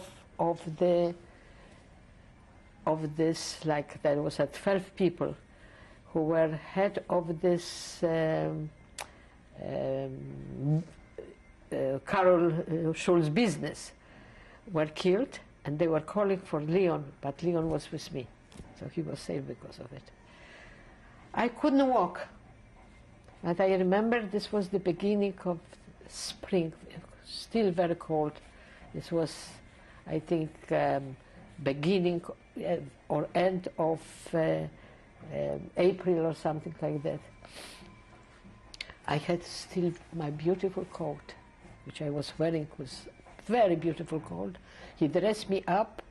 He said, Anya, go slowly and go to Chrzanewski, a very good friend who was living not far from this place. I got up. How I got to Mr. Chrzanowski, I don't remember. I don't know. I know only that I was holding, you know, slowly, holding the, the place where I could hold myself with my head up, and I got there. When I came here, they said that somebody, they didn't even recognize me. I was shaking. They give me water and quiet me down. And he said, don't worry, we will take care of you and relax. What happened after this, I don't remember. I know that I went there. I don't know if the same day or the following day or how I get back to Mrs. Mayevska. To Mrs. Mayevska, I don't remember, no. Back to this Marszałkowska 120, Marszałkowska 125. I don't remember. You know, when I'm talking now, I don't remember if I went there or I went to Mrs. Mayevska on Kotkowska. No, I didn't go to Mrs. I cannot even remember, but that is not important. Did your husband stay? No, I went to Mrs. Right now I remember. I went to Mrs. Mayevska, to Czerniakowska Street. She was still sick and alive. And that's where ghetto started to burn. I remember, that's why I remind myself that I went to her, because I was standing at the window and saw already the flame of ghetto. Yes, I stayed with her for a few days. She was having some news, better news that I did from ghetto, I don't know from where. And I stay over there till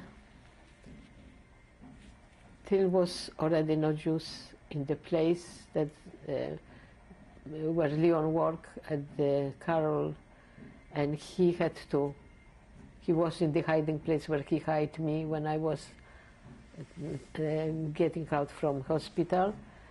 And this was some luck from God also that that was the moment when I got sick and he was there, because otherwise he would be killed.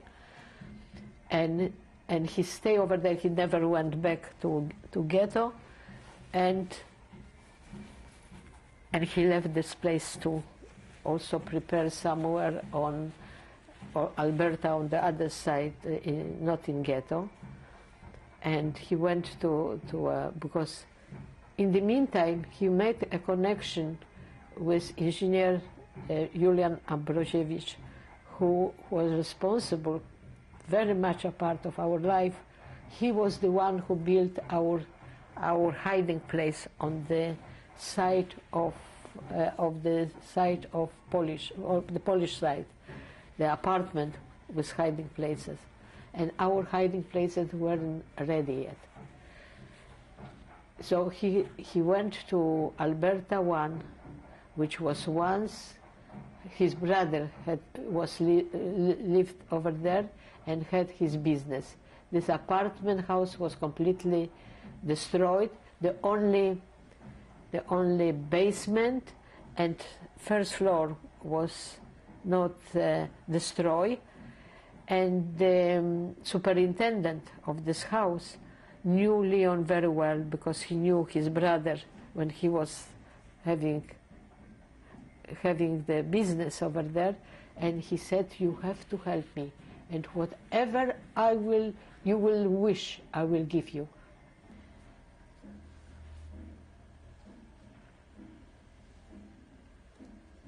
What happened to you and to Leon after the Warsaw Ghetto was destroyed? As I told you that on Alberta, he was hiding there by this superintendent of the house. I was with him. It was terrible sight to see him, the way how he was hiding. That was a completely different. This house destroyed during the war, and completely just the skeleton. And the superintendent apartment was in the basement and the first floor. But the whole house, apartment house, was like skeleton.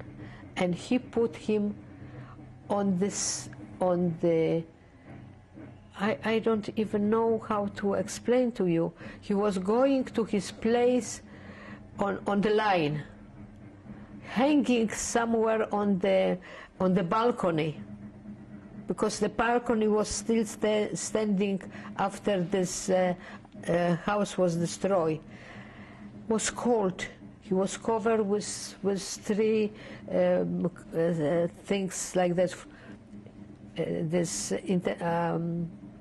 This man who helped him put up on him, because I didn't have anything to cover him. He probably find something to cover him, because to sleep over there, he was sleeping standing. It was something I cannot even explain to him, but I am sure he will. And he was doing a bimber, you know, that's some kind of drink, very similar to vodka or what. And he was giving him, to warm him up, glass of drink. He never drank in his life, but that was the only time we had.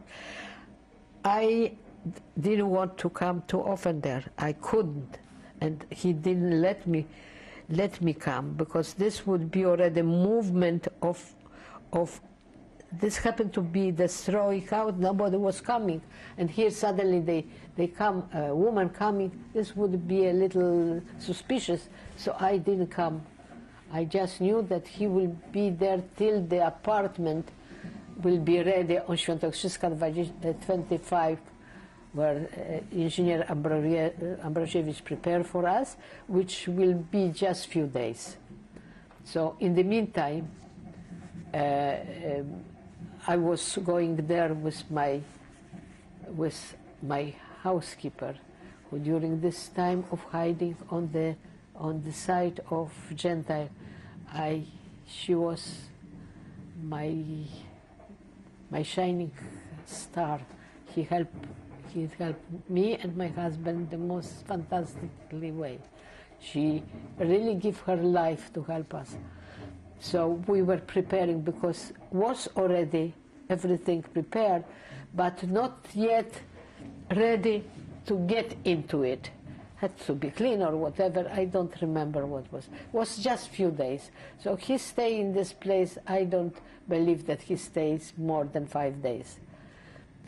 I went with Dunia, which was this housekeeper who helped us during the whole time of hiding in Warsaw on the Gentile side, and we straightened up the house. And the following day, or 2 days later, or 3 days later, I don't know, he called his friends, very reliable people, very honest people, to come to pick him up from this place where he stay hanging. And they came very nicely dressed. They brought something for Leon, something to, and he was young and handsome, thin like this, and this, I don't know, they dressed him up and they brought him to Świętokrzyska 25. I was there already waiting for him. And just from this moment on, it started that we were hiding together. Leon and Anya hiding together in an apartment which was, nobody should live there. There was just somebody who doesn't live, because we were there, but nobody knew that we are there. Only the engineer Ambrosiewicz, who built for us this apartment, was a tremendous apartment, and one wall was divided, and there was small entrance to it, some shelves with books.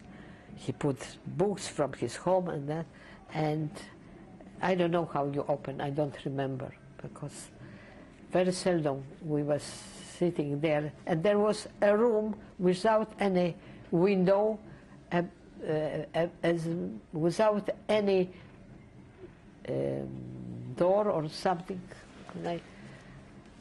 And this place, which was very narrow, just for people to stand there or to maybe to sit, I don't even remember this. And we were hiding there, but we weren't inside. The hiding place was just inside. Instead, if somebody would knock the door, because this place was finished, but the superintendent of this house knew that this place is empty. Nobody lived there. So we first of all we have to wear. First of all, we have to wear shoes that nobody would feel that somebody is walking, because underneath, maybe I will stop.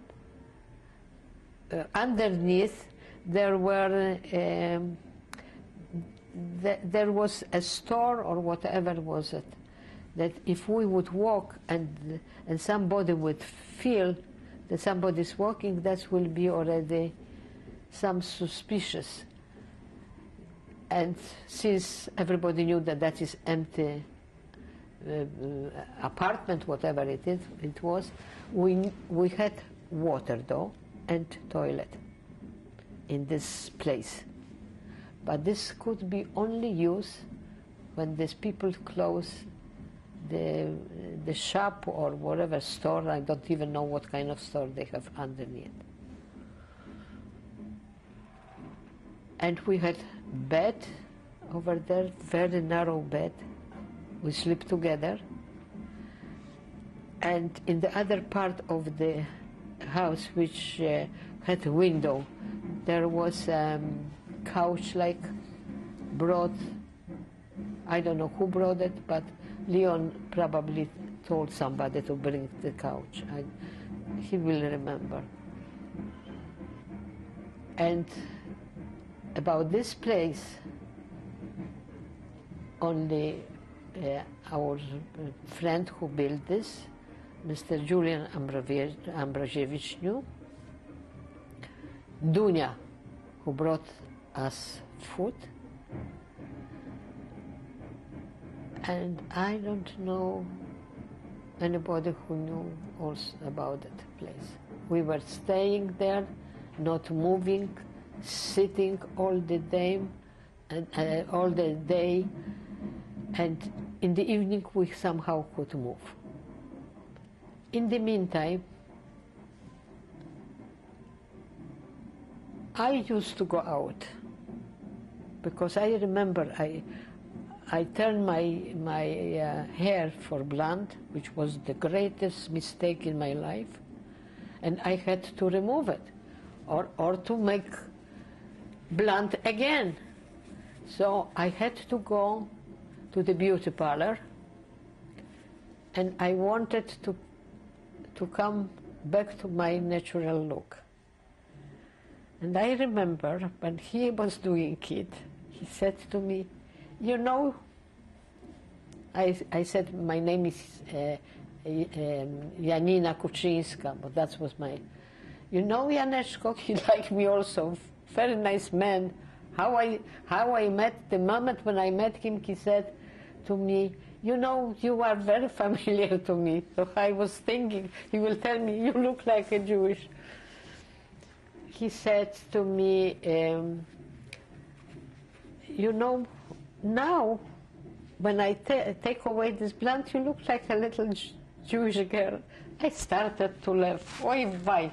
This was laugh for a frightened human being, but somehow he was nice too.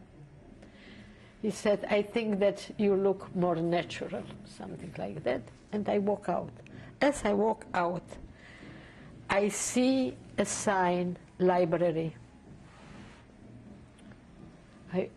I don't know, I open the library, whom do I see? My friend from my school. She was a little older than me. She finished school 2 years. She was working there as a librarian. When we saw each other, like somebody would put a stone upon her and upon me. We saw each other, we didn't say a word, but we understand each other. And she said to me, "By the way, what is your name? Could I introduce myself? I don't remember how her name naturally changed." And I said, "My name is Anya Kotkowska." "Oh, Mrs. Anya Kotkowska, would you like to belong to my library? I work here, and my boyfriend is coming every evening to pick me up, but anytime you want books, somehow we can arrange." When I heard this, I said, "Gosh, I have books only to read also, but how I am going to get this book? How I am going to..." Listen, I came home and I said to Leon, "Leon, you wouldn't believe. God sent me Marisha from my school, and she's a librarian, and I am going to have books." Our hair was standing up how to get the book. And in this moment, Dunya, our housekeeper, was with us. I said, "Dunya, you will be the one who will come to her, and in the back you will bring us books." Listen, a week we were reading 7 books, 3 Leon, 3 Len, and then exchange. We were reading books. I never in my life till today, read so many books like this time, because that's what we were sitting, concentrating on books. Nobody talks to each other, and I don't, not ever, because she was giving us about, if I am not mistaken, I don't want to lie, few books together. So when I finished, Leon had that, that's how we will change. So we were doing something. We were educating ourselves with the books. This was a gift from God. And Dunya was, and through Dunya, she gave a little note where she lives, who is her boyfriend, a Gentile, and she is living with him, and she is living completely like openly, because she works even. And we got very, very close to each other. In the meantime, there were times that we had to move, and Dunya was the one who are bringing us food, but right after Leon moved in, his mother came to us, because he transferred her from the shop to this place where he was having this hiding place. But this part I cannot tell you because I wasn't present, and Leon will tell you. His mother was brought to us by some friends, I don't remember whom, and she stayed with us. So 3 of us were staying there. The moment where my mother was taken to a gentile family from ghetto. When Leon took her from ghetto, she had already prepared some place in a Polish family, very nice family. Took my mother-in-law to their home, and as I remember, she was very shortly done, very, very short, maybe a week or 10 days, because she got very sick. Suddenly she came sick to us. She was yellow. She was completely yellow, and she developed the most tragic sickness, that there was no help whatsoever, and we couldn't even call for doctor, but Beside this, she was in terrible pain, and she had to, she couldn't even scream. She was with us very short. And she was sitting with us in this room, and in the evening she slept in the other room where there was the couch. How this couch came and why it came, ask me, I don't remember. I don't know. Everything was something done like somebody was doing for us. So she was having her own room over there, but she never could get before the dark when the people from downstairs. She was with us very shortly. How long did you remain in hiding in Warsaw? Altogether? From that time on, after your mother-in-law passed away? But this story you must hear, because when she was so sick that finally this engineer Ambrosiewicz, who built for us this place, he couldn't stand it himself. He was a very good person. He said, I have to call a doctor. Maybe he can help her. She was yellow. No, I don't see any yellow here. Something, Żółtaczka, you know what? This is liver, some. He came, he looked at her, he said, she is dying already, the doctor. But this man was, as a doctor sent by the underwear Polish organization, AK. What did that stand for? Armia Krajowa. This was Polish underground, which was built just after the war. And Mr. Ambrosiewicz was officer in this army. This Armia Krajowa. He was very, very famous, and they were people who wouldn't dare to kill other people, especially Jews or something. They killed. Their responsibility was to kill German. But though partly, but that is not story to tell. Anyhow, and he left, and about 2 days later she passed away.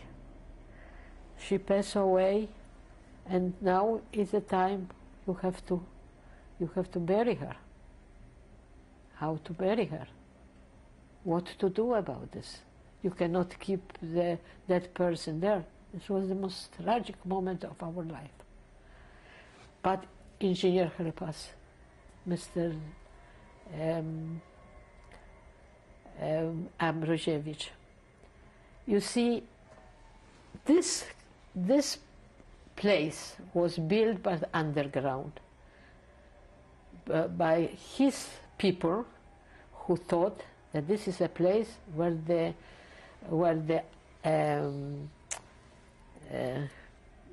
how you call this, arms are hidden. How? And so the people whom he sent were the people from the organization, and they said that the army, they didn't know that we are hiding them. They knew only that all kind of instrument, like revolvers or guns are hiding there. And he said to these people, listen, tomorrow we have to bring the hiding things to the box, and very early in the morning you have to come and transfer this. I will tell you where. So when they came, we put already his mother to this box, long box, And we put her, we dress her, put her even with a cross in her this, because she had to be buried in a Polish cemetery. Their Jewish cemetery didn't exist. We dressed her up and put her something. I never forget this. I had to do it. Leon couldn't. When she passed away, he fainted on top of everything. I put her, we closed this box, and the following day, or they came, or the evening, I think that the evening, the evening they came, and they took her. But where to bury her? Then Leon remind himself, but that's his story really for Leon to tell, because he knows more details. He has some connection with a person who was owner of a home where you accept dead people. How you call this in English? Funeral home. Funeral home, right. Mayevska funeral home, that's right. And how he get that, I don't remember, so he will tell you this. And she was gone. And you can imagine, he did Shiva. You couldn't. In many ways, we were glad because we couldn't help this woman at all. There was no way to help her. We were just staying by ourselves. And we were staying there quite a long time. Then somebody told Mr. Ambrosiewicz that, Mr. Ambrosiewicz, somebody is in this apartment. So he came running to us. He said, you have to move to another apartment, because there were already apartments ready for us. We had 3 apartments, 4 apartments, 5 apartments. This one, what I'm talking about, I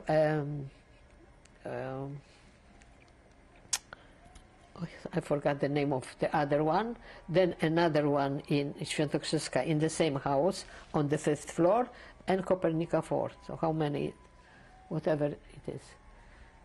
And when he told us this, we move ourselves in the evening. He came with dorożka. You know what is dorożka mean? This is buggy, yeah, like there was no cars in Poland. Even before the war, there was few cars. You with horses, and we went to the other apartment, which was on, forgot the name, on the 5th floor, also made from this bombed or unfinished home, a little place, but more elaborate place, but more easy to find out about it. Do you understand that the walls were very thin, that we couldn't talk to each other, we couldn't use water. It was much more difficult than the first one, where we were hiding. And we stayed there just like figures. We couldn't move. And in the meantime, next to our apartment, there was another apartment. And we heard movement over there. And Leon had something, to hear. And what he heard, he said, Anya, we have to Waivrach, run away from there.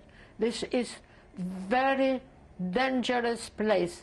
The rest I won't tell you. Leon will tell you, because that was something very unique what he had discussion with Mr. Ambrosiewicz. We were there very shortly too, maybe 6 or 7 weeks, and we went back to Świętokrzyska 25, where we were originally hiding. to the same building, but on fifth floor. And there was almost rebuilt, like nobody would live there. And Engineer Ambrosiewicz made a little office. That was a big apartment. One was ours, a big room, also with a little hiding place, and two entrances from kitchen and from the front. Very elegant, once very elegant apartment house. And in front he has his office. And since he was the builder, he used to come quite often and give us all the information, though when we were hiding in the first floor, on the main floor on Kotkowska 25, he also gave us a radio. We knew everything was going on in the world. We had radio, which was a gift also from God, and we were delivering our news to the underground, Polish underground, the Polish army. We had the first, Leon speak perfect German, and he told me this, I wrote in Polish and I delivered to him. And when we moved back this was already, the end of the war was approaching already. We were giving the most fantastic news to the underground, because Leon knew so well German that he already even felt when the descent will be and where and how. He was just great. In this respect, he put his mind into it in such a that almost like he had a vision when this end will end. And he was giving, and since Engineer Ambrosiewicz was coming quite often to us, we were giving the news to him, and he was very happy about that. But then, suddenly, the uprising, also a gift from God, uprising of Warsaw, of Polish army, started to fight against German. And the bombs started to follow, and again like a war, new war, not against Jews, but about these uprisers, Polish, and they first of all they were bombing the highest apartment house in Warsaw, Prudential House, which was 13th floor tall. Can you imagine? And this was the tallest apartment in Warsaw. We were talking about the Polish uprising. Yes. So we naturally, when they started to bomb Warsaw, not looking for Jews anymore, but looking for Polish uprisers, for Polish people. We were hiding, since we have just next door to us the highest building, and the bombs were falling. We went to the basement of this hiding house, and we were hiding there like any other human being. They didn't ask Jews, not Jews, but everybody was alle gleich. And naturally we were afraid, but then we didn't expect that anybody can now do something wrong, even if they will find out that we are Jews, to do some harm. They were in terrible problem also. And we are sitting there, and here next to us sat the most fantastic man we ever met in our life. And we got very close to him. He was caught in the uprising. He was visiting his ex-wife and his children on Świętokrzyska Street. He himself was living outskirts of Warsaw. And we were talking and we got very close. Why? What? I don't know why. He likes right away Leon, he likes right away me, and vice versa. He happens to be lawyer, divorce lawyer. And I think that he was lawyer all year round, you know, this way. Extremely bright. And we got close to each other, very much. We didn't tell him yet that we are Jews, but he started to tell his story. And he was with his wife, and he with his 2 children, whom he visited. And that's happened, probably they were living someplace very nearby. And he was, when the wife was moving somewhere, she was telling that is not my wife anymore, I have a sweetheart, and all kind of intimate things. And we became very, very close. Then they bombed so hardly this part of Warsaw that we had to run away, but we had also prepared another apartment built by our engineer Ambrosiewicz on Kopernika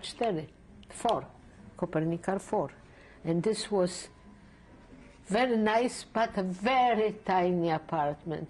If I would tell you this apartment on the 5th floor, up without elevator, but the elevator was built there but never used because it was not finished apartment house which belonged to very rich Jewish owner who left for America, by the way, and our engineer, I will call him also engineer, find out about it and build for us an apartment on the top, which was not finished. This apartment house was not finished to begin with. You know, there were some apartment in this building which was just like skeleton. May I ask you a question? Yes. What monies did you live on? Leon had a lot of money. His own. He was very rich. He was one of the richest Jew in Warsaw.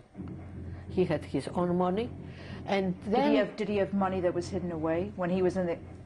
Did he have money that was hidden away? That's a story what he will tell you. Very important story what he will tell you. And so I don't want to mix into it. I know that I never had money in my pocket. Very little, because I didn't go out, so I didn't need it. But he will tell you about it. So, and this apartment is still in existence, stay on Kopernika 4, and there is a plate on front of this house that here there were three people, they put mother, but mother wasn't there anymore. Leon and I was hiding there. This apartment was a quarter of this room, but this apartment was a closet, which he changed, a bathroom, which he changed to a closet, where we were hiding, with a built-in shafa, I don't know a shafa, what is like furniture, and how to get there. Very few people would even dream that something like exists. Genius. And a toilet. No, toilet wasn't there, because toilet was in this room. What he made from it the hiding place, and a little kitchen, like just to move in. There was gas over there and stove, gas stove, very tiny one. One room, one bed could stay, and a little shafa, you know, but very well done. I think that very few people would think that somebody could hide there. Naturally, we took right away our radio with us, and we had also a gun.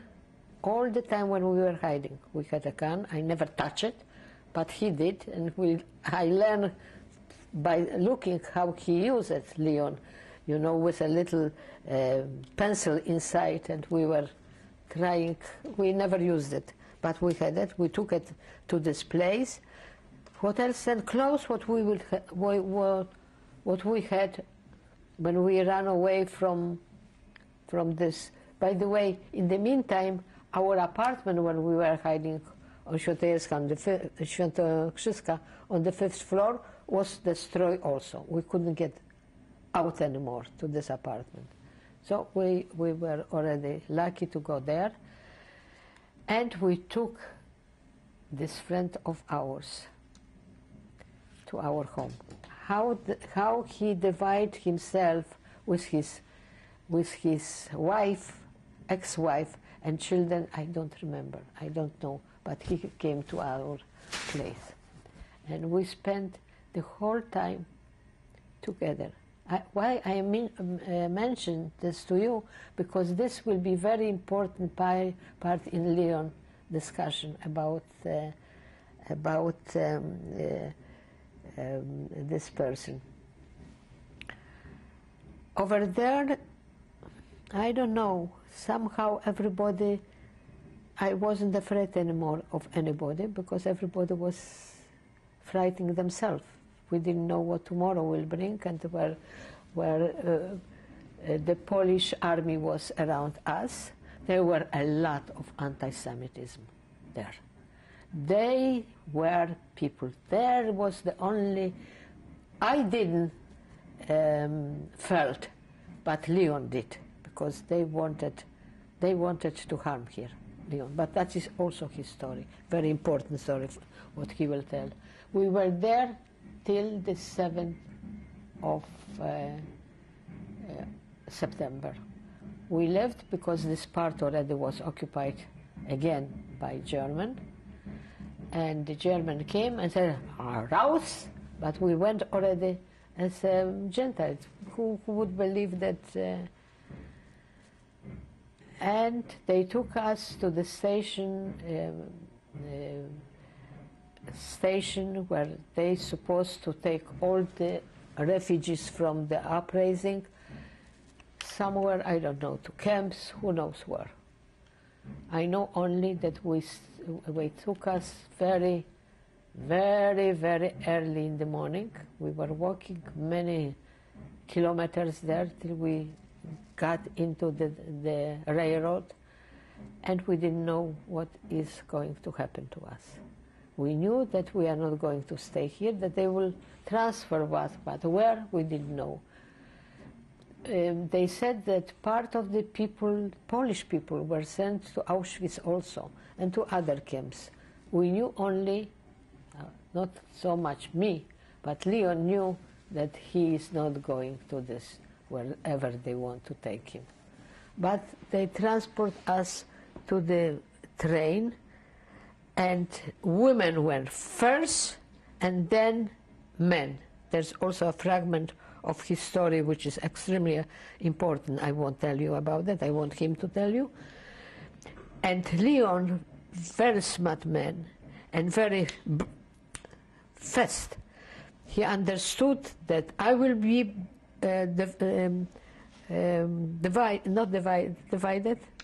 separated from him. He picked up an old lady, took her on his arms, and went to the wagon where were standing to pick up all the women. And nobody stopped him because he was holding this woman, and we went to the same wagon, where to the same train. Leon was the only man among all the women. And on the first station, it stopped. The train stopped. Why? I don't know. And some women were walking like from Red Cross to give water, to give something to eat for the people from the uprising. And on the next stop, again, the train stopped. And Leon said, I am going out. Will you go out? And we jumped from the train. How I was afraid. He said, I am going. I went after him, and the train went up. We were waiting, hiding under a stool almost, on the station where the train stopped, and the train went. We were lucky that Gestapo wasn't there, but the old, the old soldier, German soldier, they didn't care. They maybe didn't even believe in Hitler ideas. We were safe.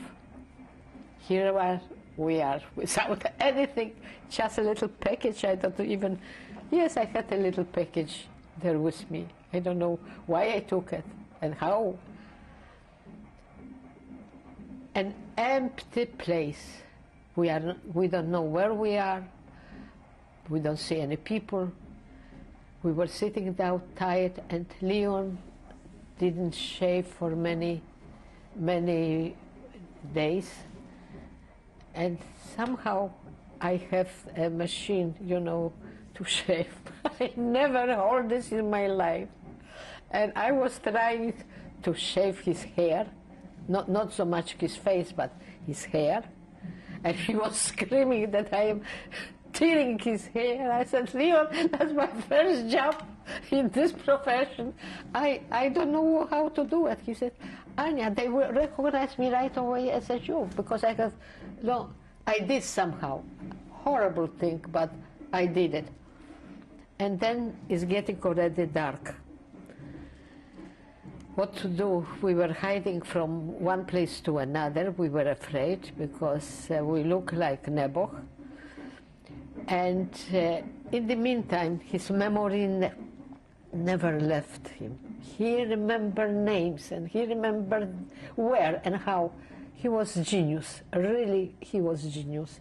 He remembered that not from for the place. We find out finally the name of the place. We stay overnight over there. How he get that, he will tell you also.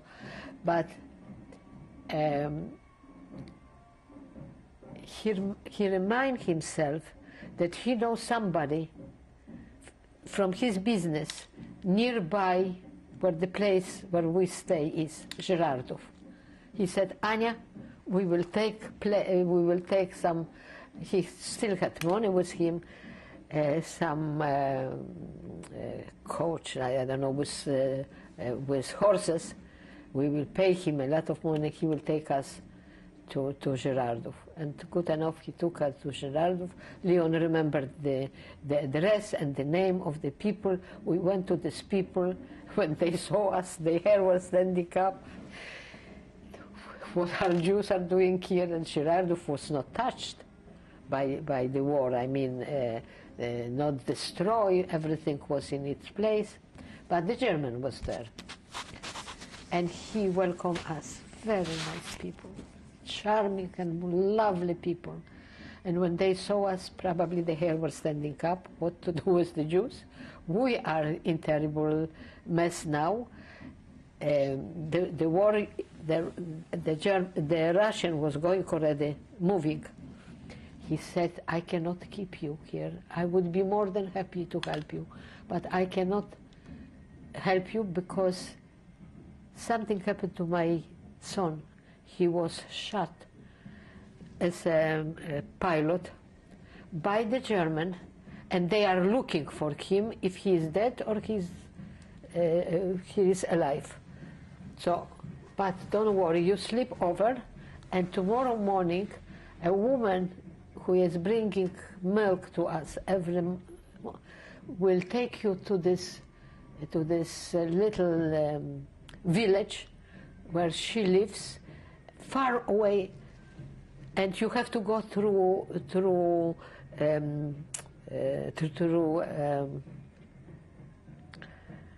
how you call this? I'm already tired. It's like,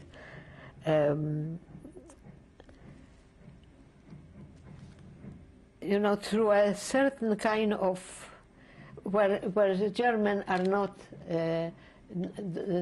las in Polish, you know.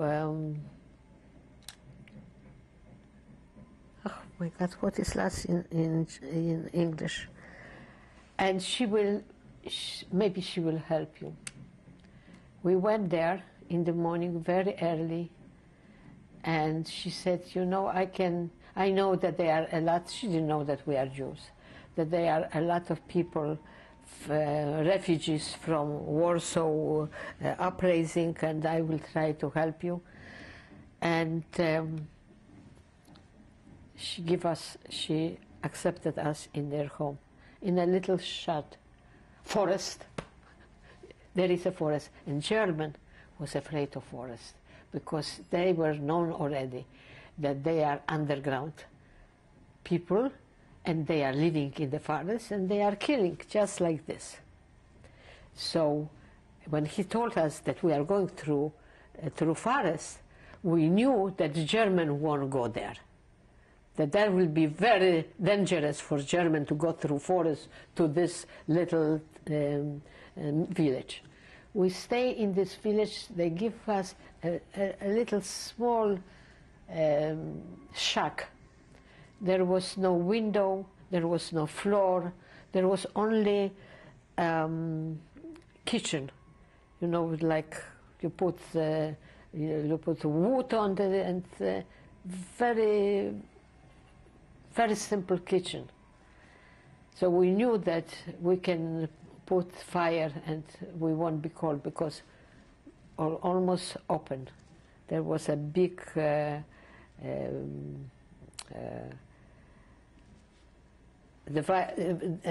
they were not together, you know. It was built like somebody who doesn't know how to build. But we were happy to find out they give us something to cover ourselves, and we slept on desk.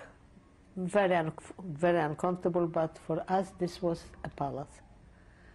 We knew that to this place somebody will have to tell them that somebody is hiding, and they wouldn't even come to look for us because they were afraid. It already was almost the end of. We came there in September. I would say 10, 11 of September.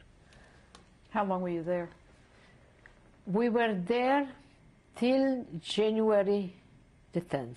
I mean, January the 1st, the Russian already came to this town, to Zhirardov, and to this town.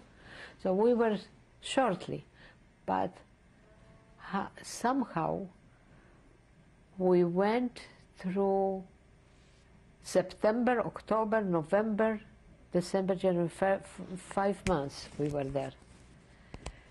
And there is also a Gojsze Wigilia Nowego Roku, it is New Year and Christmas, and you have to pray, and you have to go to, and we are not Goyim, we are Jews. How to do it? And they assemble all the people from the village. My gosh, we went through what to do, how to learn, I knew a little bit. I was reading the Polish Bible just to know where I am in case, but Leon didn't know, and somehow, you know, his look was a little suspicious. There were two women, two daughters of Soltis. I don't know what is Soltis in English. The one who take care of the village, and they are the intelligentsia. You know, the Polish intelligentsia. They knew how to write, and how to talk, and how to discuss. And these two women also was bright women. They were suspicious. I think that but they didn't touch us. They didn't ask questions. And as long as we were there, they were quite nice to us. Leon used to get newspaper, German newspaper, from Żyrardów, which was a big city, where well known in Poland, and he got German newspaper through this friend of his in Żyrardów, and I don't know how he got it. I think through this woman who was bringing the milk or whatever. She asked the Mr. I forgot his name, this friend in Żyrardów. Leon will remember this to tell you. And Leon knew the news from the German newspaper. He used to come. He's a philosopher. They call him philosopher, my husband. And he was telling, there was maybe 10 people coming around him and listen to the story of war, what was going on the front. And they respected him so very much. Somehow we went through this holidays, but that was something you will never believe what you have to think. I still remember, because I was taught by Mrs. Mayevska certain thing, the song, not so much the word of the song, but the melody of the song. Were you eventually liberated there? Leon, we were liberated then the 10th of January. Some kind of, also, Leon will remember, I don't remember, some Russian already come and settled into this little village and came to visit Wolniewski's, that's the name where we were hiding. I tell you something, this was people who couldn't read, who couldn't write. They spoke Polish, but I bless them. They were so nice to us, especially Mr. Wolniewicz. He was so good, he loved me like his own daughter, maybe even more, because they have two daughters, and he loved me more than his daughter, and she was a little jealous of me. They didn't know if we are Jews or not. You know, our Polish was so perfect, and our behavior was so perfect. Oh, and Leon speak German, and he even his Polish is all good too, and he's telling the story. The time when we were there was, I don't know how long we were there, but about 2 months, September, October, November. We were there quite a lot. But you know what? This was one of the best part of my story. I felt so safe over there with those people who didn't know what is going on in this world, who were completely from the darkest people, how they existed, one God knows. They knew that if the sun is lower, that this rain is going to be, and this has to be this and that, just by believing or who knows what. But they were, Mr. Wolniewicz, how poor he was in his not behavior. Behavior was magnificent. He was very smart, very intelligent person. He was in the war with Russia in 1912, something like that. He told a story. And somehow, as much as we were afraid, we had some feeling that nothing will happen to us. So this is really the end of my story by hiding, because I was staying there when the war ended, and then the Russian came to their home, and they were telling us that this part of the Poland is taken by Russian. He said, I am Jewish. He introduced himself as a Jew. They opened this two women said, he had something. He was too intelligent to be one of us, something like that. The moment when the Russian came, Leon left for Warsaw in a snow till here. He took, I don't know, he took from his friends from Żyrardów,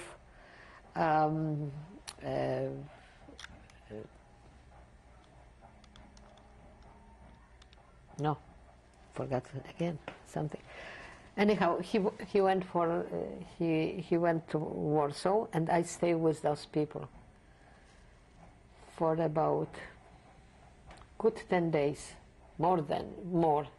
Leon went there, and he settled down. He knew that our apartment on Kopernika 4 still stays.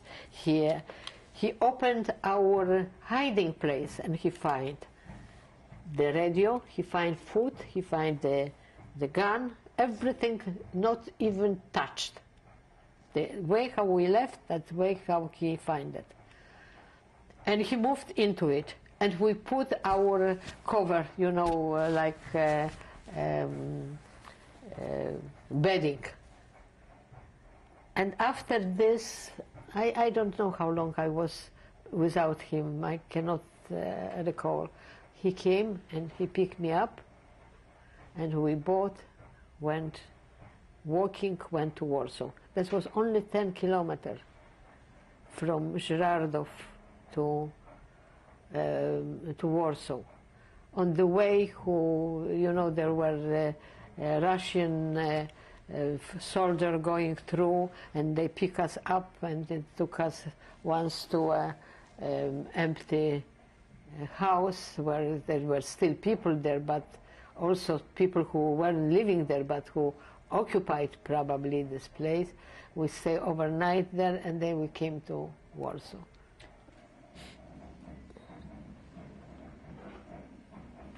How long did you remain in Europe after the war was over? We were traveling from one place to another in Europe. You know, when we left finally Warsaw, we went to Czechoslovakia. From Czechoslovakia, we went to Hungary. From Hungary, we went to Romania. From Romania, we came back to Hungary, and then from Hungary, we went to Germany, because we find out that from Germany, we can easily get possibilities to go to United States. That already the army, the American army are already in Munich, and they settled down over there. They organized UNRWA, and so we went back to Czechoslovakia in order to come to Munich. Also was very difficult because they were stopping people on their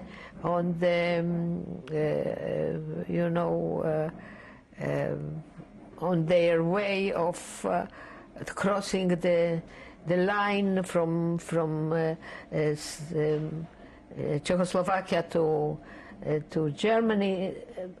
It was difficult, but finally people were looking like this, and we arrived to Munich. And in Munich, we were also very comfortable, because after a few days we got this little house which was once occupied with by German, and was empty, and all the Jewish refugees moved into it, New Freiman.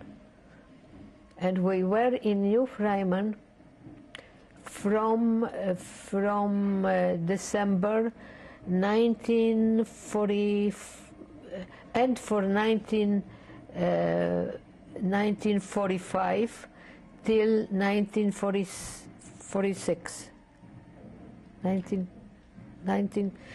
We were we left. Wait a minute. Around. I know that we were celebrating New Year Eve, 1945, I think. 1945, or 1940, 1945, right, in Munich. And our home was just near UNRWA, just the building of UNRWA. As a matter of fact, when General Eisenhower came, we were there. And we saw him, how he came, and this was the day of our life.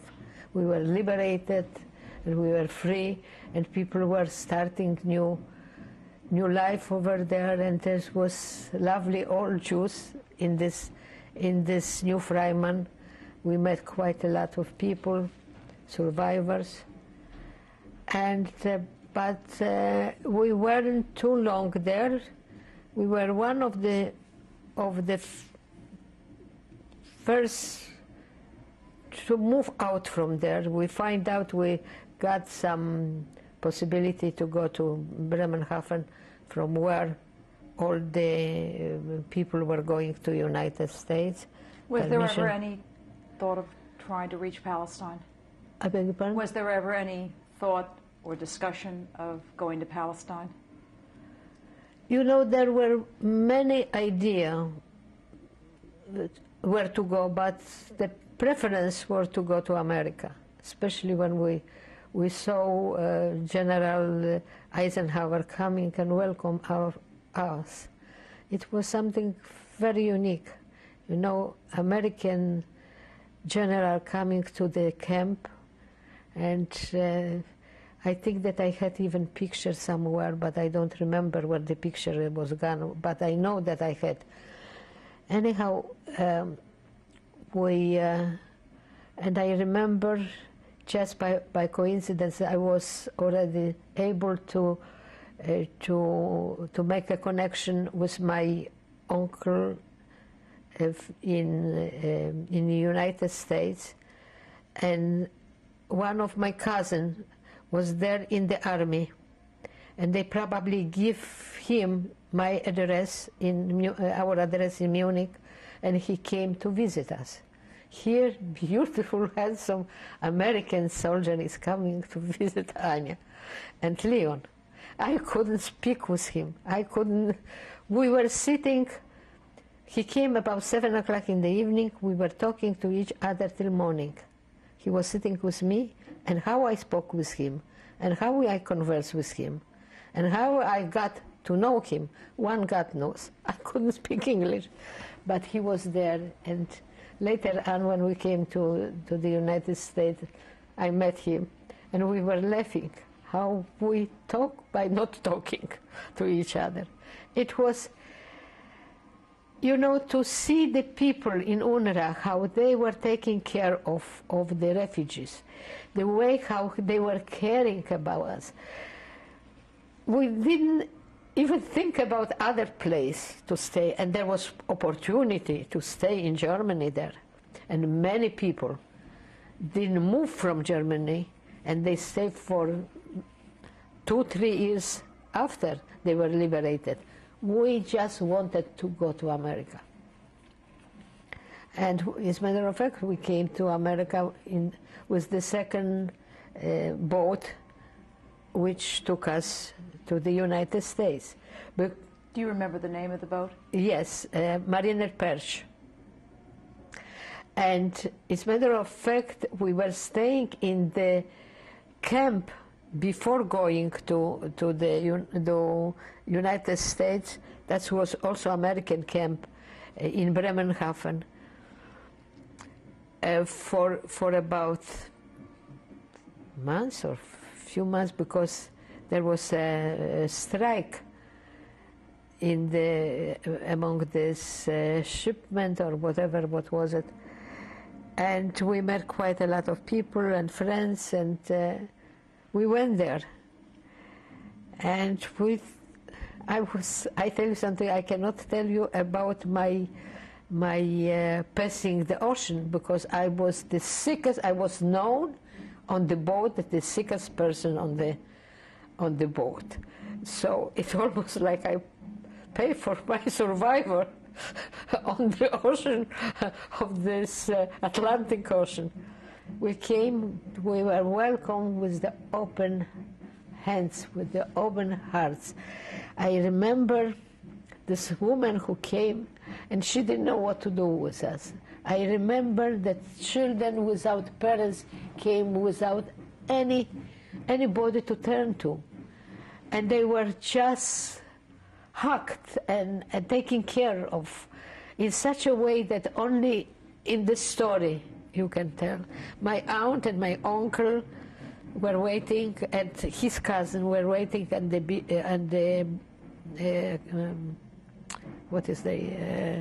the port. It took quite a long time, because they complained tremendously about this, because they were waiting and waiting, and somehow the boat didn't come, and finally they took us to the hotel, which was on Broadway, 103rd Street, Marseille, Hotel Marseille, and they give us apartment and money. And I remember walking out from this hotel on Broadway, 103rd Street, and I saw strawberry in wintertime. I never forget the strawberry in my life. How this strawberry can be in the wintertime. Leon already was busy with himself. He already talk and make connection, and I said, gosh, we are free people. It is something outstanding, something unbelievable. We didn't know where we were going to live, what we are going to do, but we were very happy. Did you receive any assistance from any organizations here? Yes, I think that United Jewish Appeal were there starting their UNRWA, and that's UNRWA, right? And they help us. They give us right away money for a week to live for, but Leon already started his business. He was unbelievable this way. So much power and so much energy, like nobody I know. But I remember one thing which I will never forget. I had the address of his uncle on 57th Street and 6th Avenue. They had a little shop. And I wanted to visit him. And Leon said, you are on your own. You have to find your own way. And they said that the subway is the easiest way to get there. I didn't know what subway is, but I went to subway and I see train on this side, train on this side. I don't know to go there. Uptown, downtown. What is uptown, downtown? I didn't know, but I have this address. And like idiot, I went to a policeman. I knew that he cannot speak Polish. I don't speak English. How he will explain me where to go? I just showed him the address. He said, from this, you will take the train. Somehow he communicated with me, because he told me how many stations I have to make to get from 103rd Street to 57th Street.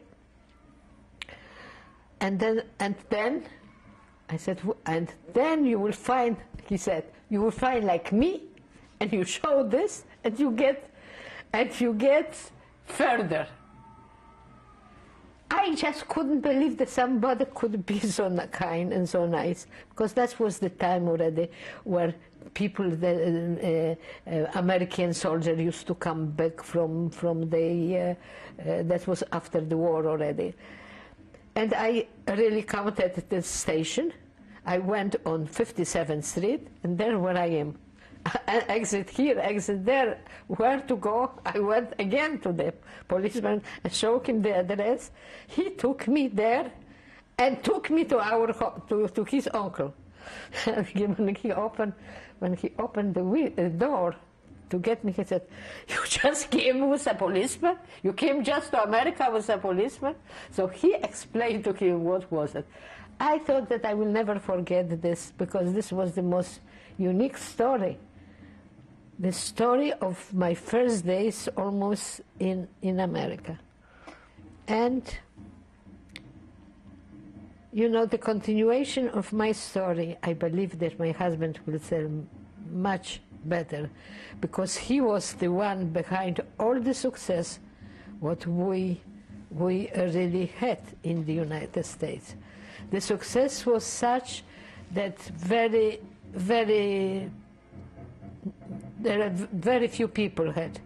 We were extremely lucky, and not because of me, but probably because of Leon, because he had very good connection with America, and he has relatives here.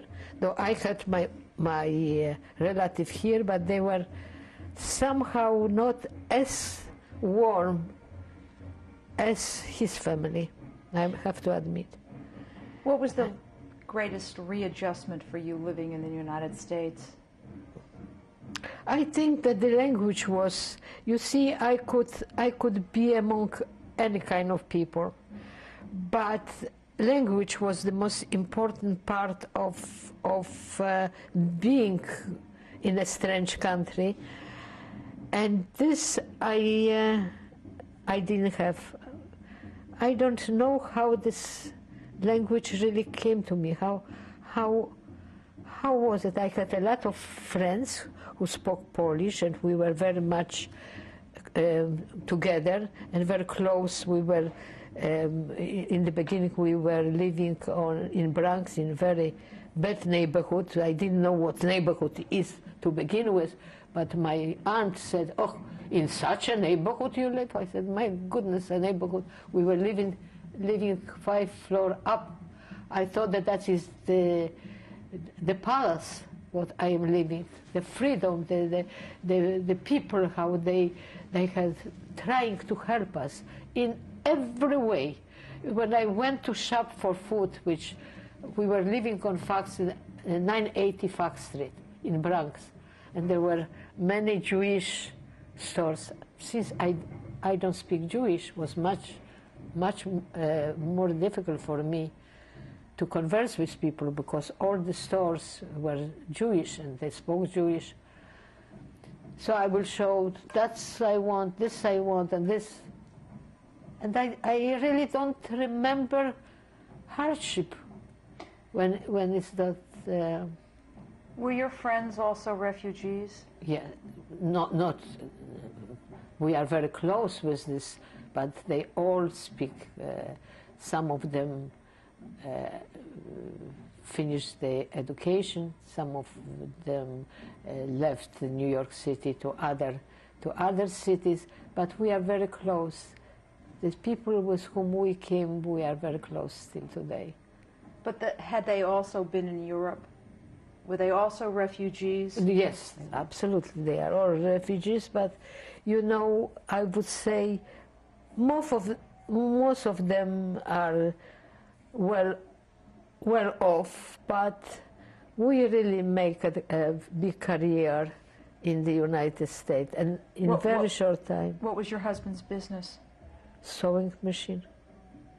And he was connected before the war with United States of America, with whole the world, and he was traveling all over the Europe. For him was much easier to get to get involved with businesses and with people, and he spoke perfect Jewish and perfect German, so also helped him a great deal.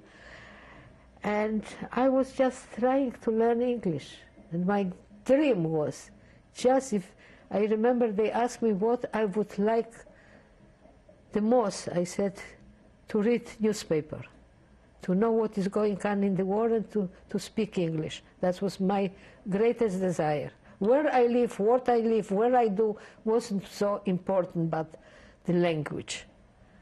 And I tried my best, and I could do much better. That's what sure I would. Was your husband's business success here a continuation of his business in Europe? Right, absolutely. And that was, and because of this, was much easier for him to get to the point when he went to. But sure, his business in Poland and the connection was very important. Did you ever have children? Yes, I had children. You see, I was already. This was 1947 when we came to this country. I was 7 years already married. My greatest desire was to have children, and in this apartment on Fox Street, 980 Fox Street, I got pregnant. And this was the happiest day of my life.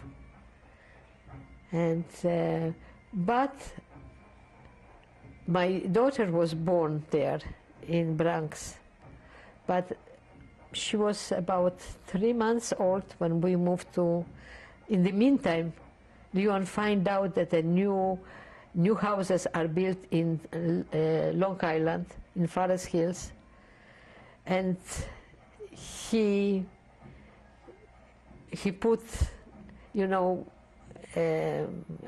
know, he put some money to get a certain apartment. The apartment was finished when my daughter was then 3 months, about 3 months old. We left Bronx. And what was the name of that child? Barbara. Did you have any other children? Yes, I had another daughter, but my other daughter passed away.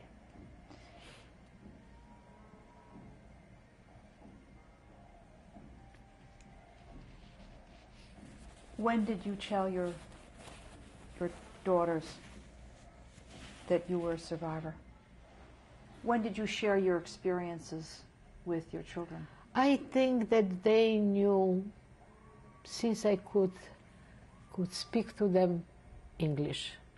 They knew that there is something different, that their parents are a little different than other parents. First of all, our language show, and then we were surrounded in the new apartment in Forest Hills with American people whom we were very close. Though we were so-called refugees, we were very much liked, and we knew, though our English wasn't perfect, they were very close friends of ours, and we were together almost all the time. And one introduced the other, and so the number of our friends grew up as we grew up in the United States. And it was the most fantastic thing because, but this, thanks to my husband, I might help him in certain way because I give a free hand to him to do whatever he wanted. And the most important part of this was he was traveling a lot. He was traveling to Europe. He was traveling to Palestine then to see his brother who survived, but mostly to make connection in Europe. And his business grew up like mushroom after rain. And I was just helping him that I can say this with my hands on my heart, I never interfere with his business. Because many times I was by myself with my children and he was traveling. And those times traveling by plane was very dangerous. But thank God, God was always with us.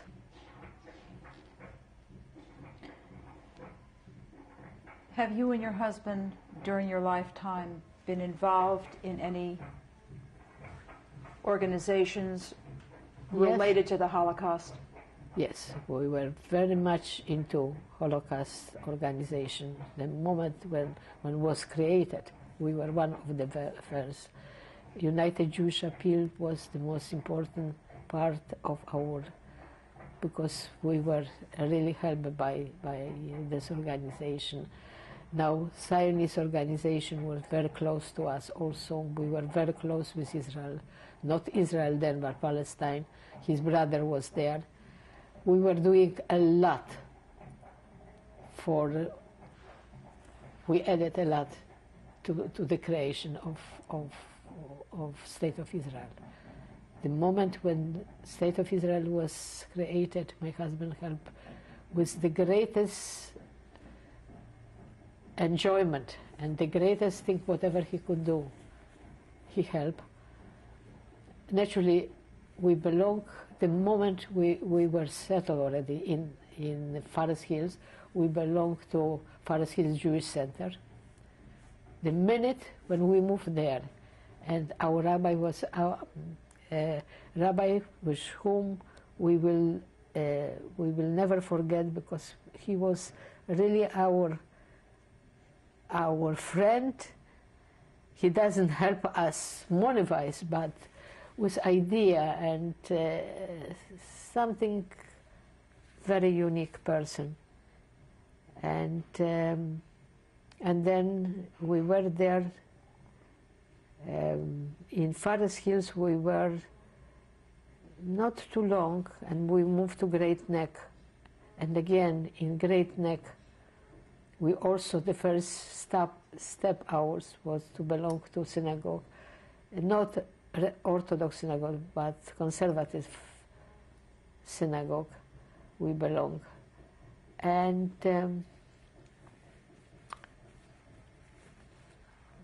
what else? The friends we would met were just great and very helpful in many ways. We got quite a lot of people we are still in touch with, and then we moved to Manhattan from Great Neck, and we are here.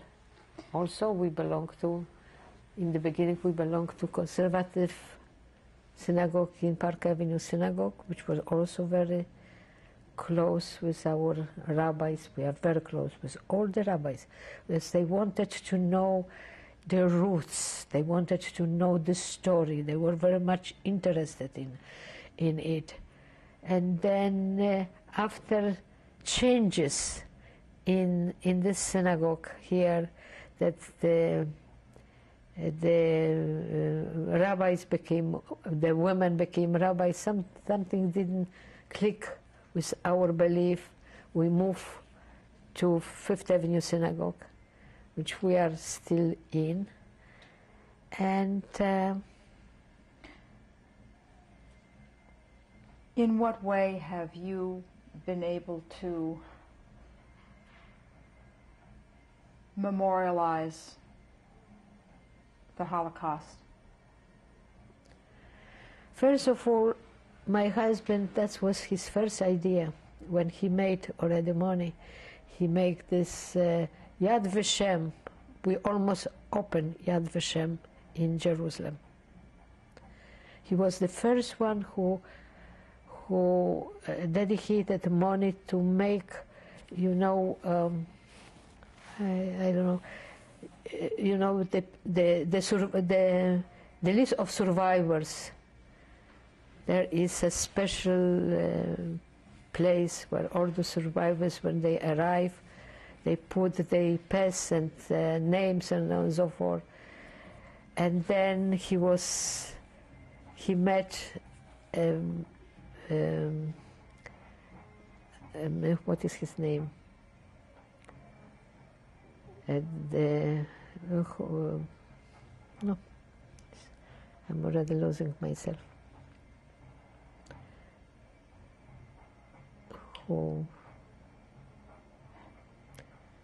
Rappaport. And he got very, very, very close with him. And his dream was to build something in Yad Vashem. And since he already built the original in Warsaw, he made the copy of this monument in Yad Vashem, and Leon dedicated it. And this was something also which I will never forget, because it was really dedication of something very special. And he was very much close with this with Yad Vashem. And then it started to be more commercial, so he left. Would you please tell me what were the names of the two sculptures that you commissioned for Yad Vashem from Nathan Rappaport? The first sculpture is, I don't know how you call this sculpture. I know only the second one, with, I can't even remember how he called it. There is, I think, mentioned in the book of his. I cannot say something which I don't remember. One is to the uprising. One is, you know, the head of uprising. There was this very famous young fellow whose name also just disappeared from my, you know, I'm so excited that the names aren't not coming easily for me now in this moment. And it's matter of fact that this man, who was the head of the uprising in Warsaw, I didn't know him personally, but he finished school a year in Gymnasium Lahore, a year before me. And this was he was a hero. Without anything, he started to fight a German. Do you know what was the idea, the strength of even thinking about it? And that's, you know, the most important person in this sculpture is this person, who is and surrounding with all the refugees around him and so forth. The second one is like people are going out from ghetto away from ghetto to death. Women with children and men with Torahs and so forth is very touchy also. It's called The Last March. Last March, that's right, exactly. Were you ever responsible with your husband for commissioning other works from Nathan Rappaport? Nobody. That was his own gift. But did you ever commission Nathan Rappaport to make other sculptures in the United States? As your He never asked for it. He never asked for it. But if he would, I think that I would give part of myself to do it. He already, after this, that he became very famous, he already did things on his own. For example, this piece was done, not our commission, by himself. This was commissioned by us. That was also Leon's dream, to have something in United States, especially in New York, where we are staying. And it was tremendous pride. And I must tell you, not only for us, but for the Jewish community here. And we are very proud, because this will stay with us forever. And we were very, very close friends. What did you commission for New York City? Would you describe it? What is money-wise? What sculpture of Nathan Rappaport's did you and your husband commission for New York City? That's the one. And what is it? And this represent Korczak, who was the doctor, a very well-known personality all over the war in Warsaw. He never was married. He was a doctor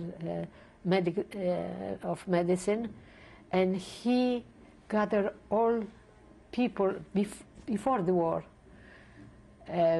without parents, who had no roof over their head, to educate them, to become a mensch, to become somebody. And he took upon himself this. He had probably help, because this was the most fantastic organization ever, to have this kind of home where children without parents, without paying a penny, were brought up as a human being. As a matter of fact, I forgot to mention, when I was living in the ghetto, I took one girl.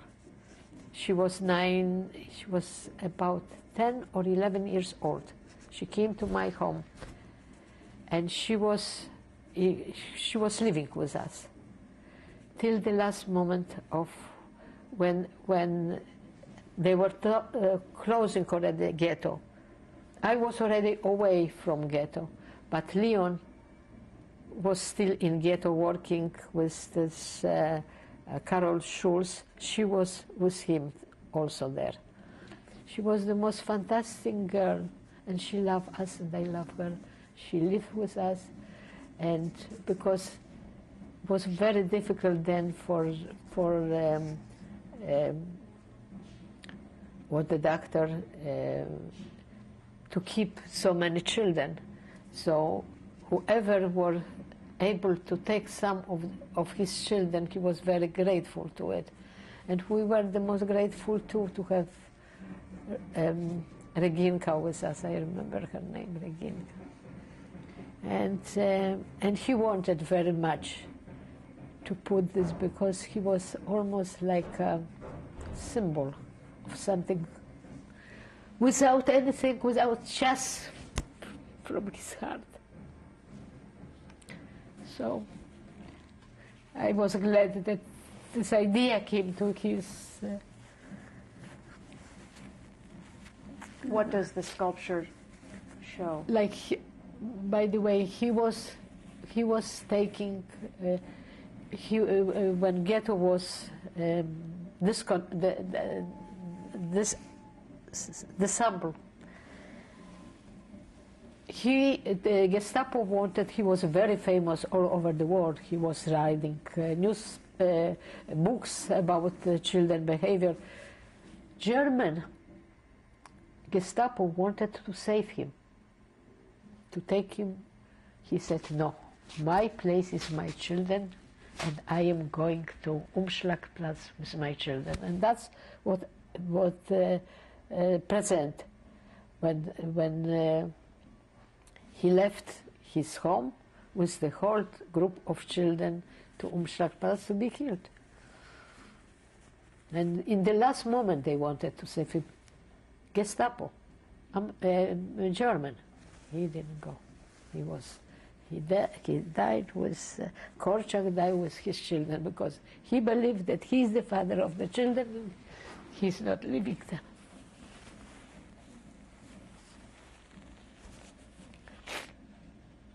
What is the inscription?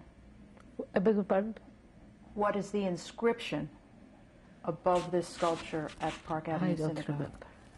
I really don't remember. I have to look at you know, I wasn't really interested because I personally knew and other people could find out. I really don't remember. There is a book written about it, and after this interview what I have, I will look upon it because it's a shame that I don't even know. As best as I remember. Oh, I remember. Oh, I remember when he did it. This was also the idea of Leon and the sculpture. It's dedicated to the memory of the million children. Right, very much so.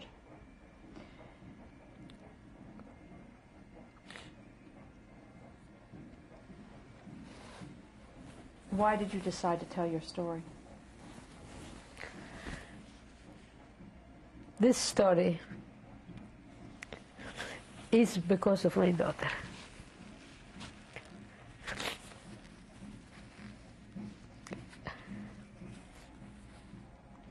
I decided to tell this story because I want this story should go further and further, never disappear. By telling this story to my daughter, I am sure that she will tell to her children, and her children will tell to their children. This shouldn't be forgotten. And my daughter, since she was a child, she always wanted to know, because so many times I talk about my family, my home. She wanted to know the background of my youth. And I was telling her quite a lot. But you know, today, yesterday, before yesterday, after tomorrow, there was not taken as a part, as a whole. A little here, a little there, and I wanted to make it whole. And then when I find out that there is somebody who really take care of the interviews, I thought that do it or not to do it. But then I have Bobby, my daughter, in front of me. I said, I am going to do this for my daughter. And I am dedicated it for her. I love her so much, and she wants so much to know about my life. That is my gift for her.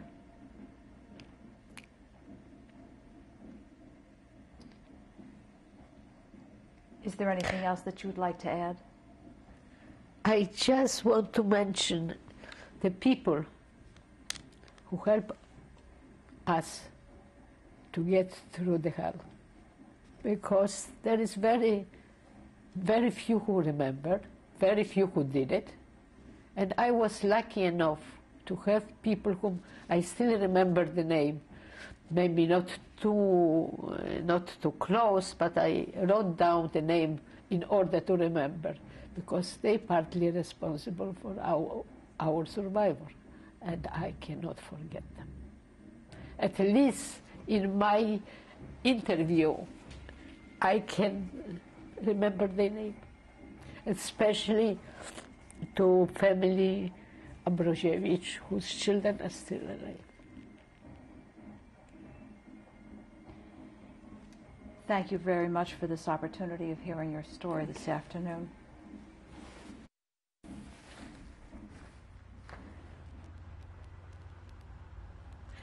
This is my father, my grandfather, Shoah Kotkowski. Do you know where this photograph was taken? I don't know. That's probably very long ago. From where did I get it? I even don't remember. Probably from my aunt from Philadelphia, or from my sister who was during the war in Mexico. I don't remember.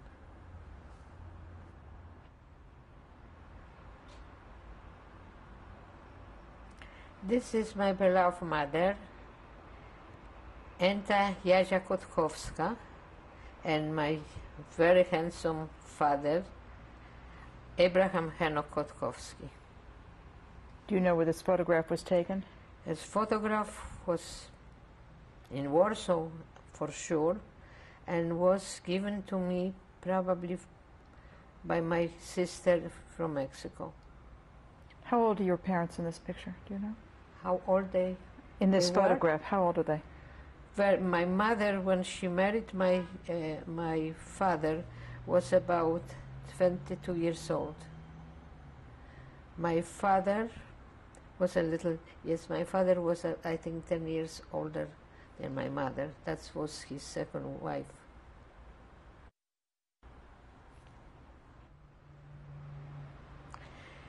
This is me. I was probably about 3 or 4 years old in Michalin, Anya Kotkowska.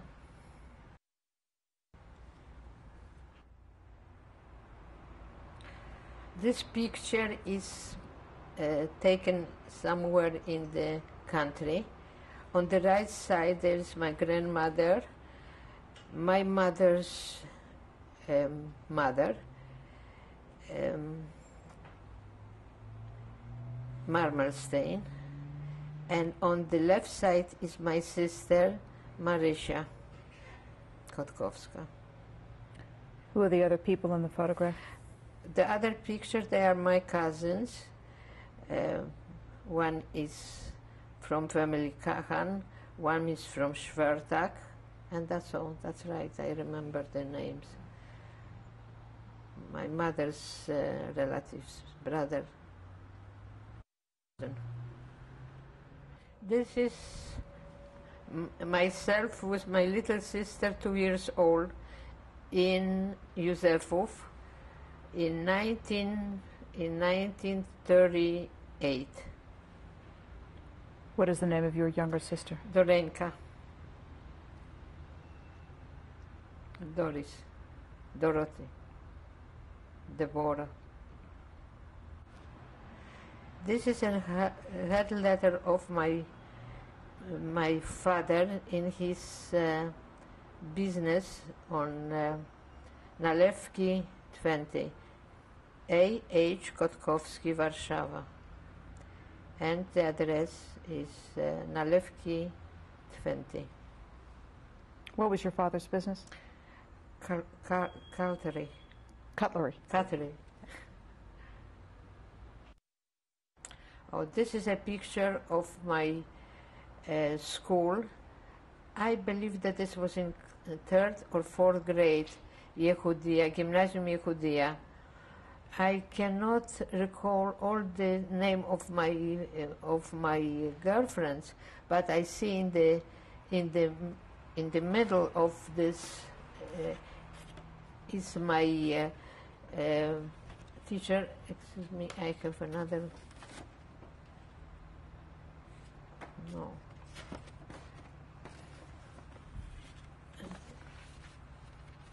This is not the name.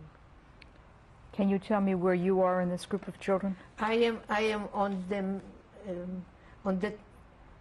bottom, on the left side. That is me, and that is my teacher, Miss Brotmacher. My is she wearing the white shirt? Your teacher, is she wearing the white shirt? Which person is your teacher? My teacher. She was going with me from my 1st grade till the 8th grade, through all my time in school. And on the left side there was another teacher who was teaching us in second and 3rd grade, and on the right side, just in the white coat, is our school doctor, Dr. Klein. This is my wedding picture, September 29, 1940, just leaving my parents' home before the ceremony. Or I think that after the ceremony, I don't remember, probably after the ceremony. Standing from left to right, Abraham, Leon's brother, Mr. Tomeyer, friend,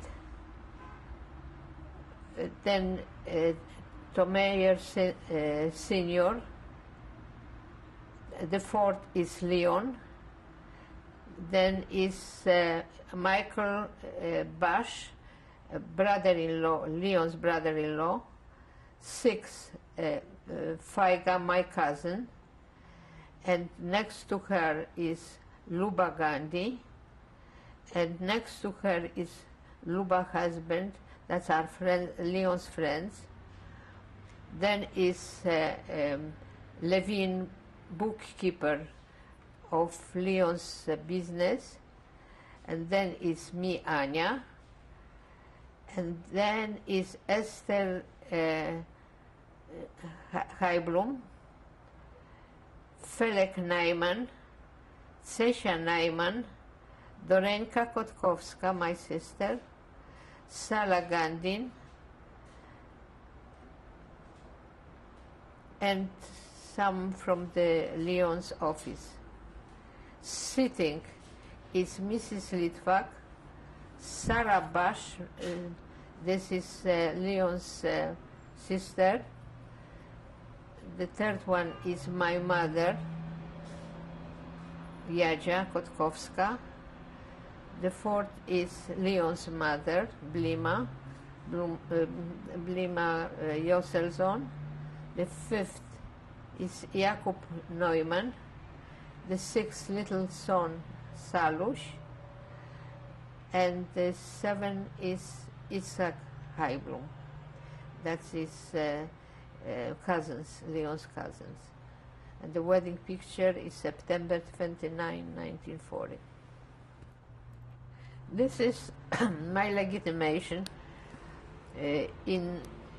when I left ghetto as a gentile woman, and here I am under the name of Janina Kuczynska.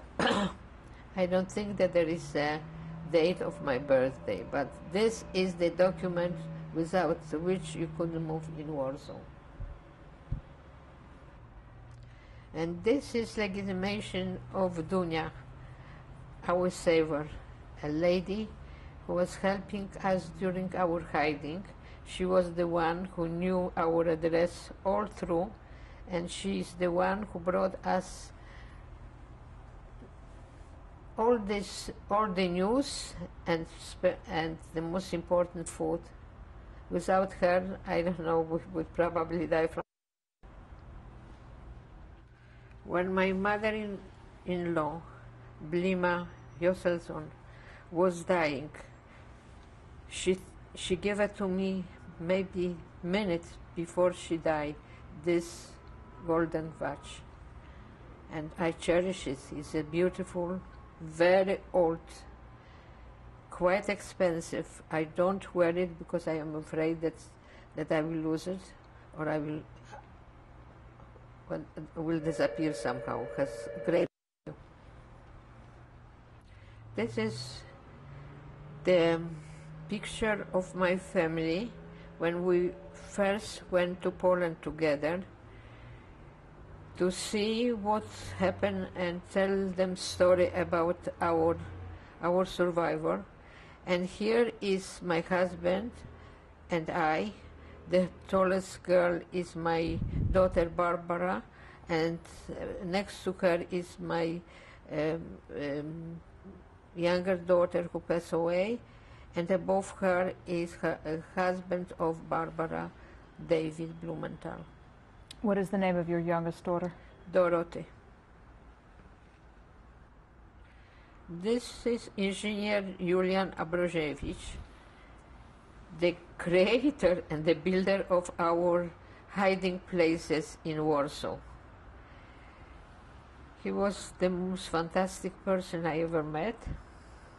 He passed away in Warsaw after the war, and he introduced us to his family and his lovely wife, who went probably through hell too.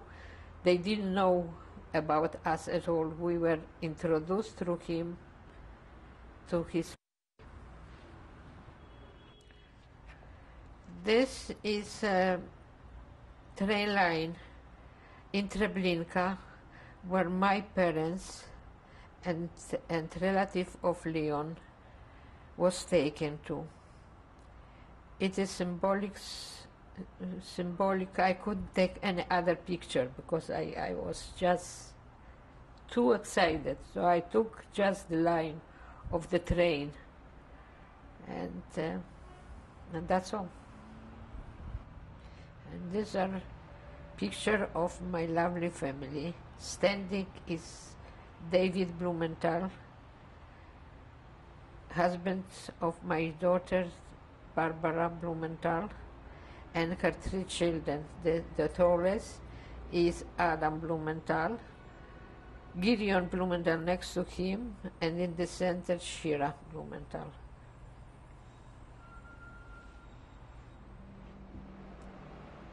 This is a sculpture of